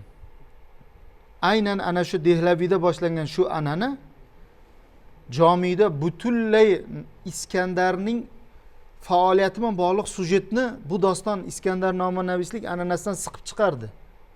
Navoiy Jomiyda Iskandarning sujetini ko'rmaymiz. Iskandar go'yoki Hakimlar bilan faqat, faylasuflar bilan birga yuradi. To'g'ri. 7 ta Xirat kitobi keltiriladi va u faylasuflar ham nom Yunon, to'g'ri. lekin ular tilidan aytilayotgan hamma gap tasavvufiy islomni gaplar. Sharqona tafakkur mahsulida. Xiratnoma Iskandarda nomlangan. Ana shunday. O'shaning uchun Navoiy bilan Jomiyda taxtdan voz kechish epizodining paydo bo'lib qolishini o'zi bu sharqdagi o'sha paytda keng yoyilgan va badiiy adabiyot bilan baqamti yashagan tasavvuf falsafasi bilan bog'liq. Bu yana davom ettirish mumkin, bu boshqa masala. Endi hozir domla aytgani, menda yana bir qiziq kuzatish bor-da. Sa'di Iskandariy dostonining birinchi bayti Xudoyo xudolik musallam sanga, birov shahki dabi gadolik sanga. Dabi ma'nosi o'sha odati, ishi degani. Ma'noda bu Sa'di Iskandarda Fotiha bayt. Mana shu Fotiha bayt sharqdagi Iskandarnomavislik an'anasida Fotiha bayt, ya'ni buni ochuvchi poetik nuqtai nazarda aytganda baroat istiqlol deydi. Baroat istiqlol yaratish bilan bog'liq juda ko'hna an'ana bor. Bertels o'z tadqiqotida buni juda yaxshi ilg'ab, Nizomiy, Xusrav, Jomiy va Navoiy to'rtalasining Fotiha baytlarini qiyoslab, boya domla aytgandek xulosalarni aytgan. Men Bertelsga bu yerda bir necha jihatni yana qo'shimcha qilishni xohlayman. Bertels aytgandek, bu an'ana Nizomiydan boshlangan emas. Bu Nizomiydagi xuddi shunday, hozir meni yodim kelmayapti, forscha bayti ham Navoiynikiga juda yaqin. Xudoyo deb boshlanadi Nizomiyda. Shu bayt genetik jihatdan Firdavsiyning Iskandarnoma dostoni bilan bog'liq. bu anana Firdavsiydan boshlanadi desa masala to'g'ri bo'ladi. Va ana endi Firdavsiydan boshlangan mana shunday Xudoga murojaat bilan boshlanadi. Jomiga kelganda e'tibor bering. Shu bayt iloho undalmasi bilan boshlanadi. Ana o'sha bitta undalmani almashishi dostonning butun mazmuniga, ijodkorning konsepsiyasiga ishora qiladi. Meni tahlillarim shunday. Ana shuning uchun ham bu baytlar baroti istiqlol. Navoiyning yangiligi nima edi mana shu baroti istiqlol annasiga? Navoiyning yangiligi shoh va gado qarama qarshiligini baytni zimniga olib kiradi. Boshqalarda aynan shu tushuncha yo'q. Boya mana Abdurasul domla juda ham to'g'ri aytdilar. Ana shu davrda shoh va gado tezisi, ya'ni o'sha qarama qarshi qo'yish bu bo'yicha, bu mavzu bo'yicha juda ko'p asarlar ham yaratgan. Navoiy aynan mana shu masalani shu baytni zimniga olib kirib, dostondagi bosh masala shoh va gado o'rtasidagi ziddiyatni butun doston davomida tasvirlab borishni maqsad qilganiga ishora qilib ketadi. Va dostondagi birinchi hikoya ham aynan shoh va gado ekani, u yerda gadoning shohdan ma'nan ustun ekanini isbotlashi Navoiyning bu pozitsiyada qaysi tomonda turganini ko'rsatadi. Va Navoiy boya kirishdagi o'sha Fotiha baytda aytgan konsepsiyasini umrini oxirida ham Iskandarning ochiq qo'llari haqidagi nima bilan yakunlaydi. Bu juda ham uzun. Navoiy zimdan olib borgan Navoiyning o'sha bir men o'zimcha buni fano konsepsiyasi deb yuraman. Navoiyning bu dostondagi shunday qo'llaganki, shuning uchun Navoiyning boyagi salaflariga nisbatan Iskandarning taxtdan voz kechish epizodini olib kirishi, Fotiha baytda shoh va gado tushunchasini o'zidan oldingi salaf, u hatto Navoiydan keyin Ahmadiyda ham davom etgan bu an'ana. Bu Navoiyning original pozitsiya tanlaganligi. Chunki badiiy ijodda an'ana doirasida muayyan aniq mavzular doirasida asar yozayotganda o'zining ijodkor boshqalarnikiga o'xshamagan pozitsiyasini tanlab olishi asarda hal qiluvchi rol o'ynaydi. Mana shu nuqtalar, hozirgi aytgan nuqtalarimiz Navoiyning dostonda salaflariga nisbatan original pozitsiya tanlaganini bildiradi. Endi mana hozir yana bir fikr borda shu joyda. Mana aytildi, shu fano holi bilan bog'liqligi Iskandarning boshqa. O'zi bundan qarasa agar ijtimoiy ruh yoki ijtimoiy kayfiyat qahramonni o'zidan keyin ijodkorni Navoiyning o'zining tabiatdan, kayfiyatdan, bir ma'naviy axloqiy qiyofasidan kelib chiqadi. Iskandar tabiatda bir tamkin bor. Keyin bir tafrit holi bor. U o'zi ko'p o'rinda yolg'iz harakat qiladi. Va u maslahat qiladigan odami bor, faqatgina Arastu. Keyin tavakkuli bor buni. O'sha mana jang maydonida Doro bilan jangdan oldin ikkita qushni o'zaro bir kurash sahnasi bo'ladi-yu, shundan keyin shu tavakkul bilan bog'liq bo'lgan fikr qarashlarimizdan bir yaqqol ifoda topadi. Yana bir narsa, Iskandarni shunday bir Navoiy shunday bir bunga imtiyoz beradiki, boshqa biror bir o'rinda mag'lubiyat ko'rmaymiz bunda. G'oliblik ruhi bor uning kayfiyatida. O'sha barcha g'alabalarni, barcha yuksakliklarni shu obraz orqali berar ekan, bu g'alaba nafsni ustidan, bu g'alaba shaxsni o'rni kelsa o'zini ustidan, o'zidan g'olib chiqish holiga ham o'xshaydi. Endi mana shu tamkin hollari, mana shu o'z ustidan bir g'olib chiqish hollari, bu yerda nafs bilan bog'layapmiz biz. Bir qadar boya mana bu yigitimiz aytganlaridek, odamga erish tuyuladi yoki bir o'qishni og'irlashtiradi odamni, bu holni qabul qilish qiyinroq bo'ladi. Endi mana shu jarayonda sal fanoga yaqinlashtiradi uni. Shu fano holiga olib boradi uni. Va oxir oqibatda hamma jarayonlar eng oxirida xotimada yakun topar ekan, onasiga yozgan maktubi bor. Endi mana shu maktub juda go'zal maktub. Va hamma haqiqatlarni o'sha maktubda ochadi. Va oxir oqibatda mana ikki qo'lni qanday ochib ketganiga biz shunda guvoh bo'lamiz. Keyin darvechalarga qilgan Alisher Navoiyning go'zal nasihati bor shu joyda, ukasiga. Va san deydi, menga juda ochiq ba'zi o'rinlarda sal keskinroq gapiradi. Aytadiki, san menga podshoga deydi yaqinlash, hurmat ko'rsatgin. Ammo san yozarkansan, menga yozganchalik iltifotsizlik bilan yozmagin. O'zingni haddingni bilgin. Va shu joyda yana bir narsaga, men o'zim Husayn Boyqaro va Alisher Navoiy bilan bog'liq bo'lgan masalalarga bir qiziqaman asarlarda. she'riyatda alohida biror bir o'rinda bir ijtimoiy ruh bilan tugallanmagan yoki ijtimoiy ruh aks etmagan she'rni, g'azalni qaysidir yoki bitta asarni ko'rmaymiz Navoiyda biz. O'sha Shoh G'oziyga, Karam Avvalgaga o'xshamasliganga o'xshab hamma joyda Shoh G'oziy bilan bog'liq bo'lgan o'rinlarni ko'ramiz va shunda Navoiy o'zimcha bir narsa topdimki, Husayn Boyqaroga bo'lgan bu mehr, bu ehtirom, shuncha imkoniyatni baribir shu odam orqali o'zim topdim degan hurmat, rozilik hissi bor ekanda. Agar deydi shu odam bo'lib, shu bizga qo'lini cho'zib, shu bizga shunday imkoniyatlar bermaganda san kim eding-u? Man kim edim? San buni hisobga olgin degan gapni aytadi. Va ana shu jarayonlarda Alisher Navoiyni barcha o'zini ichki haqiqatlari, orzusi ham, havasi ham, shaxs sifatida nimani o'ylashi-yu, hayotdan olgan xulosasi-yu va hammasi va ijodidagi aytilayotgan ayrim bir fikrlarga ham biz yo'l topib, kalit topib shularni ocha olamiz. Demak, bu doston mana shu jihatdan ham bir ahamiyatli. Rahmat. Bu yerda o'sha nat qismida, 3-bobda shunaqa bitta bayt keladi. Endi buni masalan shunchaki kitobxon sifatida juz'iy aql bilan tushunish biroz qiyinroq bo'ladi. Aynan baytni keltirishga harakat qilaman. Qachonkin valad bo'lsa odam sanga, bas ahvot erur o'zgalar ham sanga degan. Ya'ni o'sha odam atoning payg'ambarimizga, ya'ni farzandlik, ma'naviy farzand ekanligi. Qachonkim valad bo'lsa odam sanga, nima deydi? Qachonkim valad bo'lsa qachonkin valad bo'lsa odam sanga, bas ahvot erur o'zgalar ham sanga. Bas ahvot erur o'zgalar. Ahvot degan nevara degan. Nevaralar. Odam alayhissalom senga farzand bo'ladigan bo'lsa, Odam alayhissalomning avlodlari hammasi senga nabiradir degan, ya'ni payg'ambar alayhissalom nurlari Odam alayhissalomdan ham oldin yaratilganligiga bir nat nima ekanda bu? Nat nima ekan? Juda bir shuni tushuntirsam maylimi? Harakat qilib boraman-da. Bu Nuri Muhammadiya degan bir qarash bilan bog'liq narsada Navoiyni natlarida shunday qarash aks etgan, bor. Endi buni kim qanday tushunadi boshqa, lekin muhimi bor narsa. Navoiy shu haqida yozadi. Bu yerda o'sha hozir Akram aka aytganlaridek, yaratilish nuqtai nazaridan agar olib qaralsa, o'zi olamni yaratishdan maqsad payg'ambarimiz sallallohu alayhi vasallam bo'lganlar. Shu uchun u avval u kishining nuri huviyat olamida yaralgan. Tasavvufda shunday qaraladi. Undan keyin Odam alayhissalom yaralgan. Agar bu ketma-ketlik nuqtai nazaridan olib qaralsa,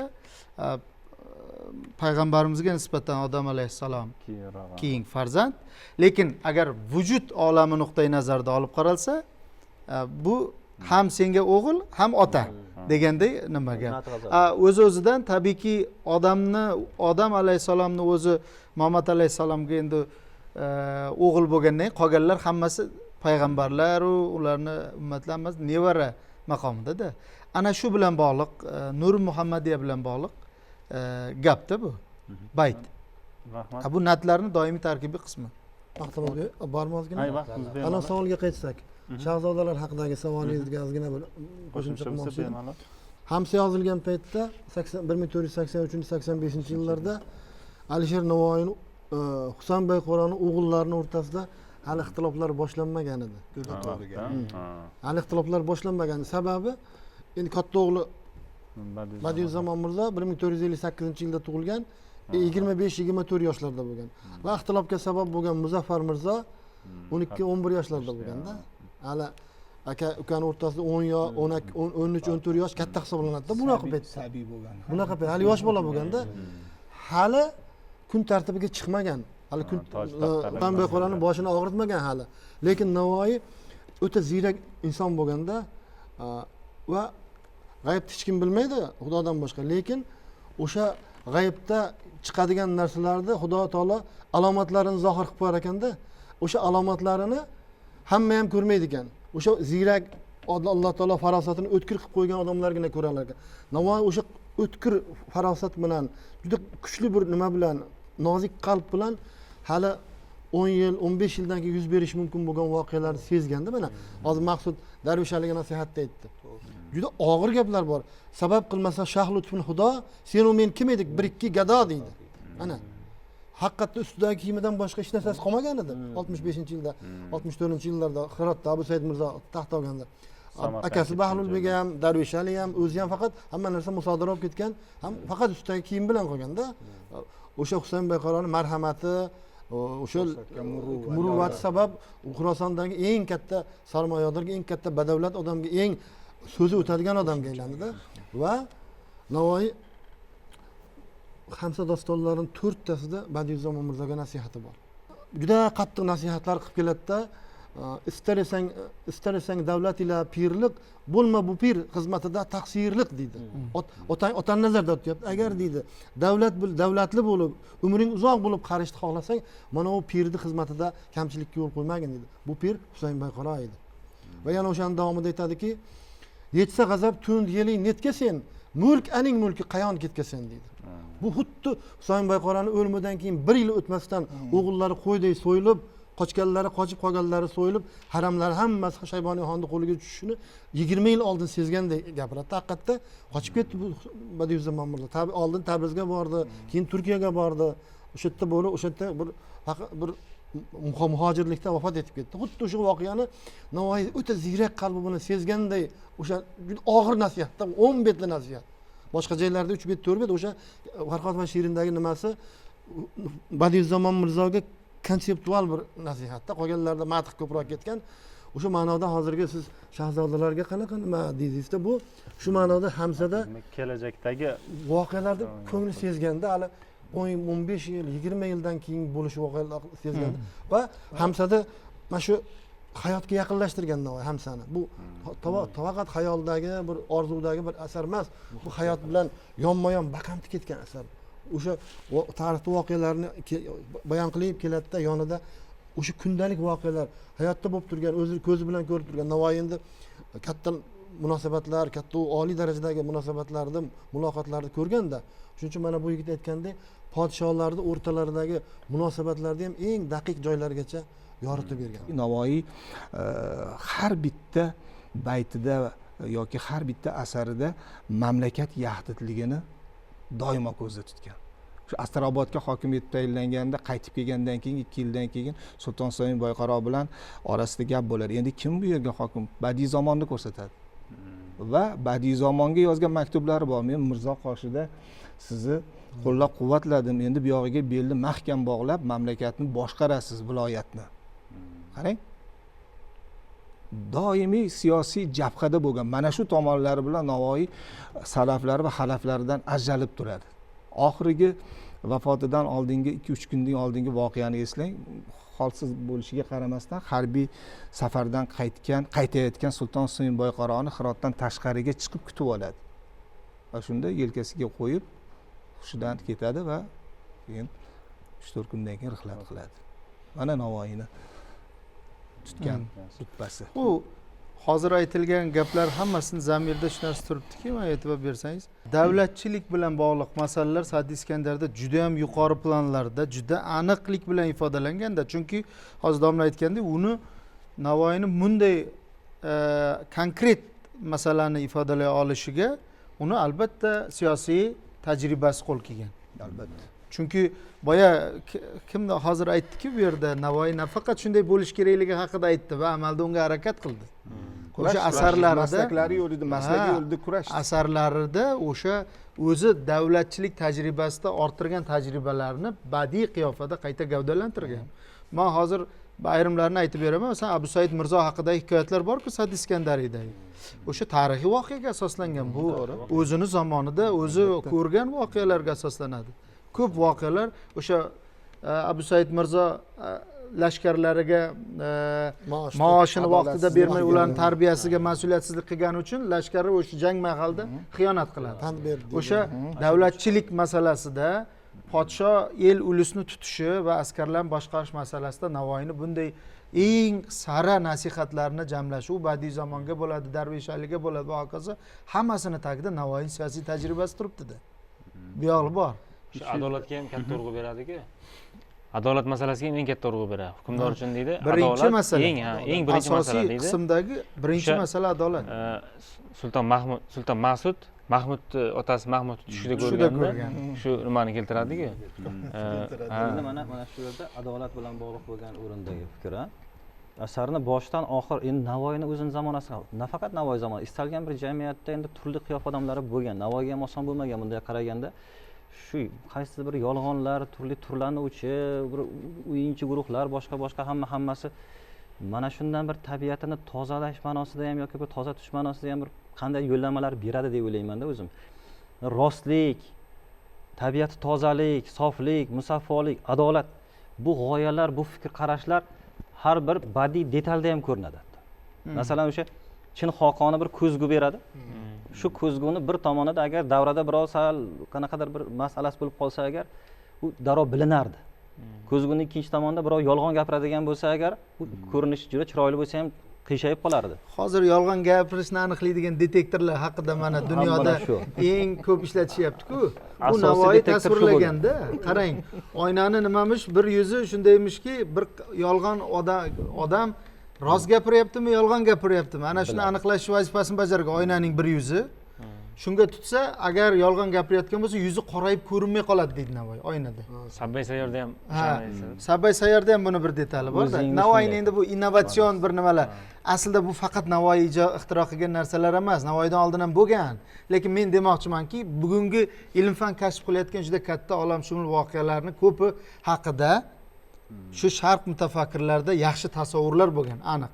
Odamni o'ziga tutilayotgan ko'zguda aslida o'ziga tutilayotgan ko'zgu va endi mana ikkinchi bir nimasi bor edi, yana bir shunday bir detal borki, bu ikkita jon bor edi deydi. Jom Ishrat Fizo va Jom Geti namoyish. Ishrat Fizoyisi bor edi. Ishrat Fizoyini ko'rdi. Undan shunaqa bir xususiyati borki, unda qancha may bo'ladigan bo'lsa, jomni teskari qiladigan bo'lsang, bir tomchi ham to'kilmasdi. Va Navoiy aytadi o'zi keyin. U baytda keltiradi lirik chekinish ko'rinishda. Agar shunday bir jom topsang, bu jomni hech qachon mayini ichishdan o'zingni ushlab qolmagin, saqlamagin. Bu endi hayot sharobi. Bu hayotsevarlik bilan bog'liq. Bu endi ma'nini, rostlikni, adolatni Iskandar shunday siymoda. O'sha rost adolat yo'ldagi. Shundan chekinmasdan shundan davom ettirgin shu holatni. Va bu may bugungi kundagi sharaf ma'nosida emas. O'shani to'g'ri ta'kidlab qo'yishimiz kerak. Bu endi timsol. Bu boshqa timsol bir ramz. Bu boshqa bir. Ana shu jihatni aytishimiz kerakki, tag'in haligi. Yo'q, bu albatta bir badiiy sifatida keladi. To'g'ri. Keyin hozir o'sha obrazlarni hayotiy prototiplar, hayotiy voqealarni asarga kiritish bilan bog'liq holat aytiladi. O'shanda Dam Jumaqul bitta hikoya maqolasi borda, o'shanda Sa'd Iskandar bosh qahramoni, ya'ni prototip kim degan mazmunda shunda aytadiki, ko'p voqealar Sa'd Iskandaraydagi Iskandar bilan yuz berayotgan voqealarni olib keladi. Masalan, o'sha Shoh Ma'lu bilan bo'lgan voqea. Amir Temurga qarshi Shoh Ma'lu jang qiladi, xuddi o'sha voqea sodir bo'ladi. Yo bo'lmasam Qorabog'dagi Iskandarning Qorabog'da qishlash bilan bog'liq voqeasi. Aynan bu ham, ya'ni u yerda Iskandar nomi Iskandar bilan bog'liq bo'lsa ham aslida ko'plab voqealar dedi Amir Temurning hayot syujetlari bilan, hayoti voqealari bilan parallel edi. O'shandan ta'sirlab, o'sha hayotdan olgan degan fikrni ilgari suradi. Bunga kimda? Men bir gap aytay shu masalada. Qiziq kuzatish ekan. Bu hozir nimada? Lekin to'g'ri emas, men nazarimda. Chunki Amir Temurni endi agar bu nuqtai nazardan qaralsa, dunyodagi juda ko'p fotihlar o'tgan, o'sha fotihlar hammasini hayotdan parallellar topishi mumkin-da. Lekin Navoiy agar Iskandar obrazini tasvirlashda, sujet yaratishda Amir Temur hayotidagi parallellar bilan o'xshashlik yaratgan yoki shunga tayanganga o'xshagan bir xulosa chiqarmoqchi bo'lsa, bu to'g'ri bo'lmaydi. To'g'ri. Chunki Navoiy Iskandar obrazini yaratishda umumlashgan bu sujetni yaratishda bilasizmi? Men o'rganganman. Sa'd Iskandariy dostonidagi har bir detal, motivni kamida 20 ming yillik bo'lmasa o'sha milodiy 7-asrdan boshlangan tarixi bor-da buni. Hammasini o'zini real tarixi bor, yozilgan manbalari bor. Buni biz unaqa agar ularni bilmasdan turib boshqa bir fotihni hayotiga parallel qo'ysak, Navoiy noto'g'ri talqin qilgan bu. Mana shu yerda bitta qo'shimcha, masalan, adabiyotshunoslikda biografik metod bor. Badiiy asarni yozuvchi tarjimai holidan kelib chiqish, baholash. Buni yutuq va kamchiliklari bor. Birinchidan, agar haqiqatdan ham ijodkor tarjimai holini yaxshi o'rganib, adan yagacha tahlil qilib uni asarlarida u yoki bu epizodlarni topib buni yaxshi tahlil qilib bersa bu yutuq. Lekin ijodkor asarida hamma narsa ham tarjimai hol bilan bog'lanmaydi. Bu metodni oqsaydigan jihatim shuni mutlaqlashtiradi. Ya'ni badiiy asardan to'qima umumlashgan badiiy obrazdan yozuvchi hayotida sodir bo'lgan voqea, hodisa va hokazolarni topishga intiladi. Bu qidiraveradi. Bu metodni oqsaydigan jihati. Lekin uni to'ldiradigan bitta jihati badiiy asarni tushunishga, uni hayotiy asoslari, zaminini ochishga xizmat qiladi. Uni endi oralig'i bor. Mana shu oraliqni mutlaqlashtirmaslik kerak-da. Agar biz mutlaqlashtirsak, umonga og'ib ketamiz. Biografik metodni oqsaydigan jihati mana shu. Boya gap chala qoldida, o'zi oxiriga yetmay qoldi. Ya'ni men darslikda birinchi o'rinda darslikda va umumiy o'rta ta'lim maktablarida ham, oliy ta'limda ham o'zgartirishimiz kerak bo'lgan ikkita muhim jihat bor. Birinchisi, haligacha bizni muhim darsliklarimizda Iskandar asrandi farzand deb talqin qilinyapti. Bu Navoiyni fikrlarini rad qiladi. Bunday emas. Navoiy Sa'd Iskandariy dostonida men o'sha boyagi tadqiqotda ham buni isbotlab berishga harakat qilganman. Navoiy Iskandarni Faylaqusning haqiqiy o'g'li, shahzoda sifatida tasvirlagan. U asrandi farzand emas. Asrandi farzand deb talqin qilish u mafkura bilan, o'tgan zamondagi mafkura bilan bog'liq. Agar bir shunday talqin qilsak, Navoiyning fikrlarini butun asarda ko'zda tutgan konsepsiyasini buzib yuborgan bo'lamiz. U endi yog'ini gapirsak, gap ko'p. Xulosasi shuki, darsliklarga men o'ylayman, Iskandar haqiqiy shahzoda, asrandi farzand emas degan talqinni to'g'ri kiritib, eski talqin to'g'rilashimiz kerak. Birinchi nuqta. Ikkinchi bir nuqtamiz, Iskandar dengiz tubiga tushadi deb yozyapmiz biz haligacha. Iskandar dengiz tubiga tushmaydi. Sa'd Iskandariyda. Navoiyning o'zi aynan Xusrav talqindagi shu variantni rad qilib, Iskandar suvni tagiga tushmaydi. Balki dengizdagi va quruqlikdagi juda ko'plab 13 yil deydi, chekkan riyozatlari natijasida ko'ngli tozarib, ma'naviy kamolati ortib, dengizni, bahri muhitni markaziga yetib borganda, qay tomon boqsa, uning tagidagi sir sinoatni pardasiz ko'ra boshladi. Mana bu talqin meni talqinim deydi. Xusravni boyagi bir shisha idishni tagiga og'zini yopib 100 kun tagida turadi, keyin chiqish kerak bo'lsa arqonni qimirlatadi, qolganlar tortib oladi tarzda aqlga sig'dirib bo'lmaydi deydi Navoiy. Xullas kalom, Iskandarning dengiz tubiga tushadi deb talqin qilishimizni o'zgartirishimiz kerak. Navoiyni o'zi o'sha talqinni rad qilib turibdi asarda. Bu yerda hech qanaqa bir ilmiy kashfiyotning o'zi yo'q. Shunchaki Navoiyni yozganini to'g'ri o'qish kerak, tamom. Darsliklarda shuning uchun Iskandar asrandi farzand degan talqinlarimizni Iskandar shahzoda va dengiz tubiga tushadi degan talqinlarimizni dengiz tubiga tushmaydi degan va Navoiy davomida bergan talqinlar bilan almashtirishimiz kerakki, bu birinchi darajali eng kichik masalalar. Ana o'shalarni kiritsak ham Navoiyning maqsadini, asarda ko'zlagan konsepsiyasini bugungi zamon o'quvchilariga to'g'ri tushuntirgan bo'lamiz. Bir fikr bor edi. To'g'ri, yaxshi bu nima? Siz aynan bu doston yuzasidan ilmiy tadqiqot olib borgansiz. PhD dissertatsiya yo'qlagansiz. Bir boshqa fikr paydo bo'ladi. Biz dostonni o'qish jarayonida Navoiy shu ummon ostidagi har bitta voqelikni boya aytildiki, eng kichik, eng mayda zarrasigacha juda mukammal, ishonarli, go'yoki bir o'z ko'zi bilan ko'rib turganday tasvirni aniq qilib tasvirlaydi-da. Shu darajada chiroyli va odamni ko'z oldida shunaqa manzara gavdalanadi. Endi dengiz ostini yoki dengiz ostidagi butun bir voqelikni, borliqni bilmasdan turib bunchalik mahorat bilan, zavq bilan tasvirlash ham qandaydir qiyin deb o'ylaydi odam, faqat shunchaki xayolot mahsuli ekan degan bir fikr. Keyin ikkinchi masalaki, Iskandarni atrofida mana Arastuga o'xshaganlar ular usturlab yasadi, ular boshqa bir narsalar yasadi. Shunchalik bir narsa hammani hayratda qoldiradigan, shuncha maslahat beradiganlari bor. Va shuncha Alisher Navoiy Iskandarning mutafakkir qiyofasida, ba'zi o'rinda to'g'ri, siz aytgandek ba'zi o'rinda bir nabiy, ba'zi o'rinda bir avliyo bir qiyofasida gavdalantirar ekan, mayli mana bir mutafakkir va faylasuf qiyofasida ham gavdalantiradi. Shundayki biz ishona boshlaymiz shunga. Ya'ni hattoki suv ostiga tushib, shu suv ostidagi butun bir voqelikni o'z ko'zida ko'rganday har bir tushunchani aniq qilib tasvirlab beradi. Ekzotik peyzaj. Ha, shunday. Ekzotik peyzaj.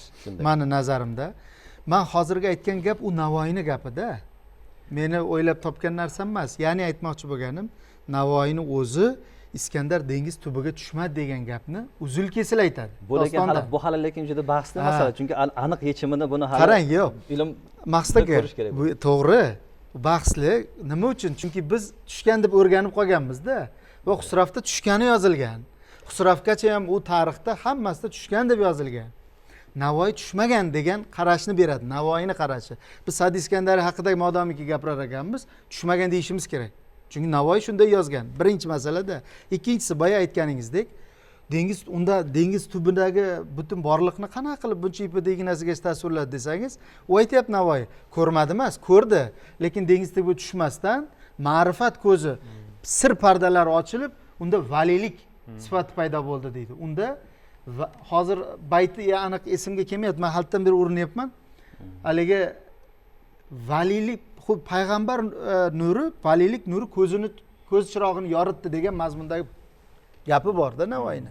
Ya'ni u o'shanday dengizni pardasiz tubini ko'ra boshladi degan Navoiy shunday talqinni o'rtaga tashlaydi. Navoiy tushdi deb yozmaydi-da. U Xusravda va Xusravdan oldingi kim yozgan bo'lsa, aytayapman, buni tagi Talmuddagi rivoyatdan keladi. Rivoyatdan shunday Aleksandr Maboliq rivoyatdan o'sib kelgan bu epizod. Lekin Navoiy aynan shuni rad qilib, Sufyona talqinga burib yuboradi. Navoiyni Navotirliga mana shu yerda. Va o'sha Fayloqusni, Iskandar bilan dastlabki uchrashuv va Iskandarni nimaga dostonga kirib kelish o'g'li masalasini aytyapsiz-da. Dostonga kirib kelish voqeasi. Ana endi qarang, mana shu yerda bir gap aytaman. Boya Abdurasul aka bor nima Jomi bilan maslahatlashgan haqida doston muhim nuqtasini ta'kidladilar. Ana shu maslahatda Navoiy Jomining huzuriga borib aytadiki, qanday bo'lgan? Devorni boshqa Iskandar qurgan, buni boshqa Iskandar qurgan. Va men tarixlarni o'rgansam deydi. Mana shunday gap bor ekan. Biri asrandi farzand. Yo'q, kirishda. Og'ozi dostonda aytadi. Kirishda aytmoqchisiz. Ha, kirishda shunday deb konsepsiyani. Qarang, bunday deydi. Ya'ni avval deydi, nimani men tarixni o'rgansam deydi, nasabi borasida ixtilof katta ekan deydi. Birovlar aytadi, Iskandar Kabir bor, Iskandar Sag'ir bor. Ya'ni biri Doro bilan jang qilgan, biri devor qurgan, sat qurgan. Va yana birlar aytadi, asrandi farzand bor. O'sha yerda gapni Navoiy Iskandar nasabini aytganda, bu borada Nizomiy degan bayti bor. E'tibor bering, agar o'sha kitobda Faylaqus ahvolidan boxabarat deydi. Ana endi o'sha joyidan e'tibor bering-da. Ana shundan keyin birinchi bo'lib keltiradigan emishki Iskandar bir vayronada tug'ilib, uni ovdan qaytayotgan Faylaqus topibdi. Bu Nizomiyning Iskandar nomasidan iqtibos, ko'chirma. Ya'ni Navoiy undan oldin aytib qo'ydi, Nizomiy Faylaqus ahvolidan xabardor edi degan. Nizomiyning Iskandar nomasini qarasangiz, aynan shu syujetni Nizomiy yozib, Nizomiyni o'zi rad etadi. Va shu rivoyatni Yunonlarning folkloridan kelgan deydi. Nizomiyni o'zi. Ko'ryapsizmi? Ya'ni Nizomiyni o'zi ham shu variantda aytib rad qiladi. Navoiy Faylaqusda ishidan Nizomiy xabardor edi deb Nizomiydan uni iqtibos qilib keltiradi va devor qurgan, sat qurgan, Doro bilan urushgan Iskandarlar haqida gapirib, oxiri bir qaror kela olmagandan keyin Jomining huzuriga boradi. Nasabi masalasida nima deysiz? Chunki ayni shu paytda Xirodnomani yozayotgan edi Jomi ham. Desa, Jomi aytadi, Nizomiy qanday yo'l tutgan bo'lsa, o'sha eng to'g'risi deydi. Ya'ni biz Nizomiy bu ishni siridan Nizomiycha ogoh odam yo'q. Nizomiy nima qilgan bo'lsa o'sha yo'lni. Endi Nizomiyning Iskandar nomasiga qarasangiz, Nizomiy aytadiki, Iskandar Faylaqusning haqiqiy o'g'li, shahzoda degan. Ana shu yo'l to'g'ri deydi. Jomini shu maqsaddan keyin Navoiy o'sha yerda yakunlovchi bir bayt aytadi. Qilindi tahqiq ila. Qilay endi tahqiq ila. Ya'ni haqiqat aniqlandi, o'rganib. Ana endi o'sha haqiqat asosida yozaman deydi. Bu yerda bizni olimlarimizni chalg'itib yorgan bir jihat shuki, Iskandar bu o'sha gaplar tugagandan keyin, bahs tugagandan keyin Iskandar Faylaqus Iskandarni topgandan so'ng deb ketadi. Ana shu yerda topgan so'ziga topgan. Suyanib bolalar demak vayronadan topgan variantga Navoiy ketdi deb o'ylashadi. Holbuki bizni o'zbek tilimizda nima topibdi deydi. Farzandli bo'lsa. Qizmi, o'g'il topdimi, qiz topdimi deydi. Bu so'z nuqtai nazarda. Ikkinchi bir jihat voqelik ham bordi. Aziz Qayyumov ham Aziz Qayumov ham aytganidek, u odam ham mana bu kitobida Asrandi farzand deb yozdi, umrini oxirida u kishi ham shu fikrdan qaytganlar. Unda aytdiki, Aziz Qayumov aytadiki, unda biz uni asrandi farzand deyapmiz. Umrining oxirida onasiga murojaatni qanday tushunamiz unda? Onasi bayronada vafot etgan bo'lishi kerak edi-ku. U talqin bo'yicha. Endi ana shu joyini to'g'rilashimiz kerak ekan deb domlani o'zi ham umrining oxirida shu xulosaga kelgan. Men lekin bundan boshqa bir necha dostonda asoslar borki, Iskandar haqiqiy shahzoda ekanini ko'rsatadigan. Agar biz o'sha nuqtalarga e'tibor bersak, bizni shu paytgacha noto'g'ri talqindan ketganimizni anglaymiz. Qolgan olimlarimizdan bu ikki masalada qanaqa Abdurasulbek sizda qanday? Demak, uni Iskandar haqida aytib o'tildi, turli tuman talqinlar bo'ladi. Keyin yana bir narsani yodda tutish kerak, har bir davr o'z ko'zi bilan o'qiydi. Navoiy asarlarini, umuman adabiy merosni o'z ehtiyojlaridan kelib baholaydi. O'zini manbalaridan. Yo'q, o'sha o'zi taalluqli bo'lgan davrdan kelib chiqadi. Agar bundan kelib chiqmasa, unda bu asarni idrok etolmaydi. Masalan, Sovet davrida Navoiyni salaflaridan Nizomiy dostoni haqida juda ko'p yozildi, boshqa qilindi. Unda bir epizod bor. Epizod shuki, Iskandarni hayoti so'ngida bir utopik jamiyatga boradi, bir orolga. Bu yerda na shoh bor, na gado bor, hamma teng. Kommunistik mafkura hukmronlik qilgan yillari bu talqin ko'klarga ko'tarib maqtaldi. Mana zamonaviy jamiyat qanday bo'lishi kerak? Na qul bor, na hukmdor bor, na bir nima bor, hamma teng. Utopik jamiyat. Endi Nizomiy Yevgeniy Edvardovich Berters Aleksandr haqida roman va uning sharhdagi asosiy versiyalari nomli tadqiqotida birinchi qismi to'laligicha Navoiy salaflariga bag'ishlangan. Ikkinchi qismi esa Saddi Iskandariyga. Mana shunda qiziq bir narsani aytadi, ayni shu epizod yuzasidan. Mana nima deb yozadi Yevgeniy Edvardovich Berters. Ayni shu yerda Navoiy Nizomiyning haddan ziyod qat'iy axloqiy me'yorlaridan aytish mumkinki, nihoyat darajada go'zal, biroq amaliyotda yetib bo'lmas idealidan bir qadar uzoqdir. Nizomiy larzaga soladi. Navoiy esa qalb tafti bilan isitadi, tasalli beradi. Yurakni orzular bilan to'ldiradi va shoir asarlarining mangulikka muhrlagan kuch-qudrati ham ayni shundadir. Navoiyda bu epizod yo'q va bo'lishi ham mumkin emas. Chunki u hukmdorni oldida bo'lib turgan odam, mamlakatni 30 yil davomida yonma-yon boshqargan ideal bir mantiqqa zid narsa Navoiyda yo'q. O'sha Yoqubjon Isqoqovning ajoyib gapi bor, Hamsada bir epizod mantiqiy asoslanmagan epizod yo'q deydi. Hamma narsa determinizmda, sababiyatda o'tiradi. Endi bu badiiy asardagi sababiyat nazarda tutiladi. Biz hali falsafadagi sabab kauzal munosabatlarni bu yerda aniq qilmaymiz. Chunki badiiy asarda o'sha badiiy shartlilik bor. Mana shu qonunlarga Navoiy asarlari to'liq mos keladi. Hali aytib o'tgandek, har bir davr asarni o'z adabiy ehtiyojlari, o'z madaniyatini yetakchi estetik tendensiyalarga tayanib baholaydi. Mana shu men aytib o'tgan utopik jamiyat Nizomiyda bor, Navoiyda yo'q deb Nizomiyni ko'klarga ko'tarishga sabab bo'lgan. U davr uchun edi. Mana Abdurasul aka, mana hozir davr bilan bog'liq jihat dedingiz-ku.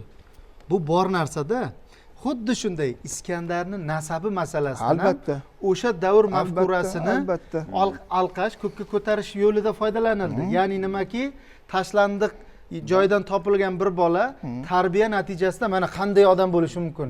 Chunki o'sha paytda o'sha nima boylarning emas, haligi oddiy aholidan chiqqan nimalar tarbiya natijasida ko'tarilishi mumkin edi degan bir ko'kka ko'tarilishi mumkin degan va nima hamma inson teng degan g'oyani bir qismi ma'nosida ketganda, ana shu Sadi Iskandariyning boyagi topib olingan asrandi farzand versiyasidagi talqini davrni ana shu mafkurasiga xizmat qildirilgan. Mana Iskandar topib olib, unga bir tarbiya berdi va o'shaning natijasida mana donishmand bir olamni egallagan podshoga aylandi degan.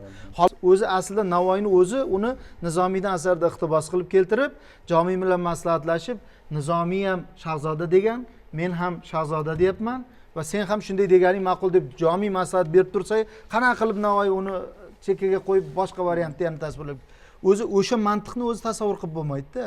Shuning uchun Navoiyni Iskandarni asrandi farzand deb talqin qilishdan ham davr mafkurasida juda yaxshi foydalanilgan. Lekin biz endi bu talqinlarni yangilaydigan, Navoiy qanday o'ylagan bo'lsa, ana o'shanday talqinga yaqinlashtiradigan zamonda yashayapmiz. Menimcha shunday yo'l tutsak to'g'ri bo'ladi. Ilmiy tahlillar kerak bo'ladi, ilmiy asoslar kerak bo'ladi. Bu albatta bu ilmda bu narsalar bahs munozara orqali, keyin ilmiy bahslar orqali, keyin albatta tadqiqotlar orqali bu narsaga erishiladi. Ayni paytda hozir mana Ilyosning qilayotgan tadqiqotlari keyingi ikkinchi bosqichda ham bevosita shu jarayonlar bilan bog'liq. Menimcha ancha bir materiallarni ko'rib chiqib, qiyoslab, tahlillarni ilmga taqdim etasiz. Yana ko'rib chiqamiz, fikrlar bo'lsa, bahslar bo'lsa, albatta yana bahslashamiz. Ya fikrlar juda ko'p. Shunday. Endi bu hozir bir hamma fikrni o'zimda aytadigan bo'lsa agar, unda boshqalarga imkon qolmas ekan. Shu uchun Vaqt kam, endi bu yerda hamma narsani aytishning iloji yo'q. Vaqtimiz ham nima bilan yakuniy fikrlar agar biz hozir e'tibor bermagan qaysidir jihatlar bo'lsa va siz aytish kerak deb hisoblagan jihatlar bo'lsa, Akram aka bemalol. Endi mana hozir Abdurasul aka aytdi, asarda to'g'ri u sujetni o'zini bilib 3-4 bitta sujetni berib qo'yish mumkin. Lekin u Navoiyning bayonidagi holatda asar butunlay boshqacha bir zavq, boshqacha bir nasha beradi-da. U yerdagi so'z, u yerdagi so'z, yerdagi badiiy san'atlar, yerdagi ifoda, yerdagi kichkina bir matnlar bilan katta ma'nolarni bera olish salohiyati butunlay boshqa-da. Shuning uchun mana Maqsud hozir Iskandarda onasiga maktubini esladi.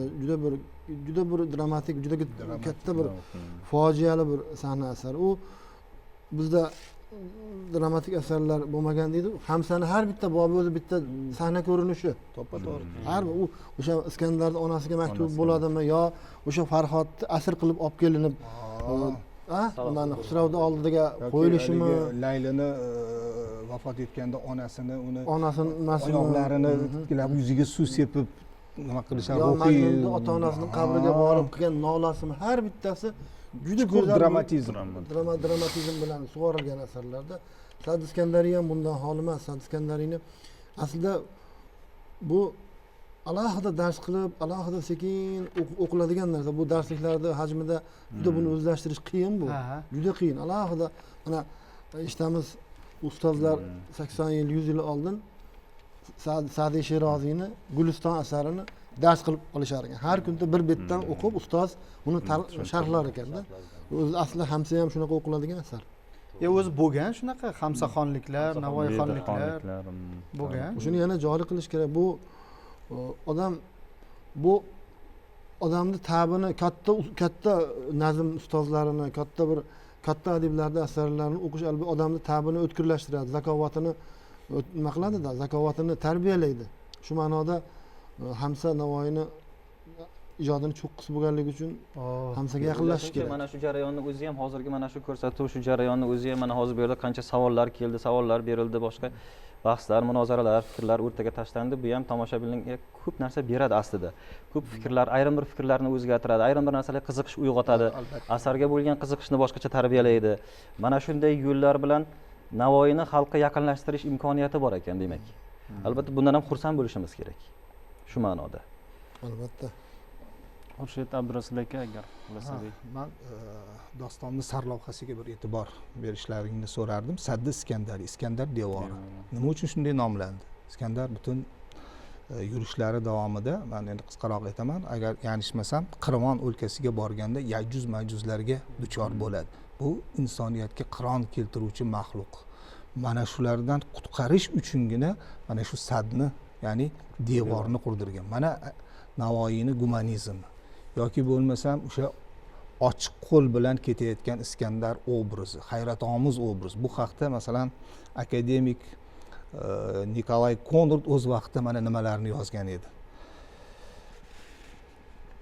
Iskandarning vasiyatiga binoan uning jasadini Misrdagi Iskandariyaga, sultonning sevimli shahriga dafn etish uchun olib boradilar. Uni tobutda ko'tarib borayotganlarida uning qo'li tobutdan chiqib qoladi. Uning ochiq kaftida hech narsa yo'q. Tobutdan chiqib qolgan ana shu kaftli qo'l hayratomuz badiiy obrazdir. Agar Alisher faqat ana shu obraznigina yaratgan bo'lsa ham biz baribir uning genial shoir ekanligini bilib olgan bo'lardik. Bitta qo'l butun insoniyatga, demak aytmoqchiki Navoiy umr qisqa, o'tadi ketadi. Kim bo'lishidan qat'iy nazar bir yaxshi nom qoldirsang keyin eslanasan. Man biroz jo'nroq tahlil qilyapman. Mana shu obrazni asrlar osha yashab qolishi ham mana shunda. Mana Navoiyning genialligi. Bitta obrazda nimalarni ko'rsata oladi. Mana adabiyotning kuchi, uni umumlashtirish xususiyati. O'sha dostonda yana bitta jihat bor edi. Bu Navoiyni o'zini bir ijodiy laboratoriyasini berib ketadi. Shu ijod qilish jarayonini. Va shu o'qiganda odam qoyil qoladi. Qanday qilib boshlab, yozishga kirishuvdan tortib, to'liq u yerda o'zini hukmdorga o'xshatadi-da. Yozish davomini bir harbga o'xshatadi, jangga. Men deydi so'zlar bilan qurol yarog'landimda deydi. Endi nima qog'ozda maydonga o'xshatadi. Shu yerda jang olib boraman deb o'zini bir qanday ijod qilish, o'zini g'ayrati, Navoiyning ijodiy tasvirlari ham doston mavzusidan kelib chiqqanda. Uslub nuqtai nazaridan shunday. Hamma ishtirokchilarga, hamma mehmonlarga rahmat aytamiz. Shuning bilan bugungi ko'rsatuvga ajratilgan vaqt o'z nihoyasiga yetyapti. Demak, barcha kitobxonlarni keyingi ko'rsatuvlargacha xayr deb qolamiz. Hammaga rahmat. Sog' bo'linglar.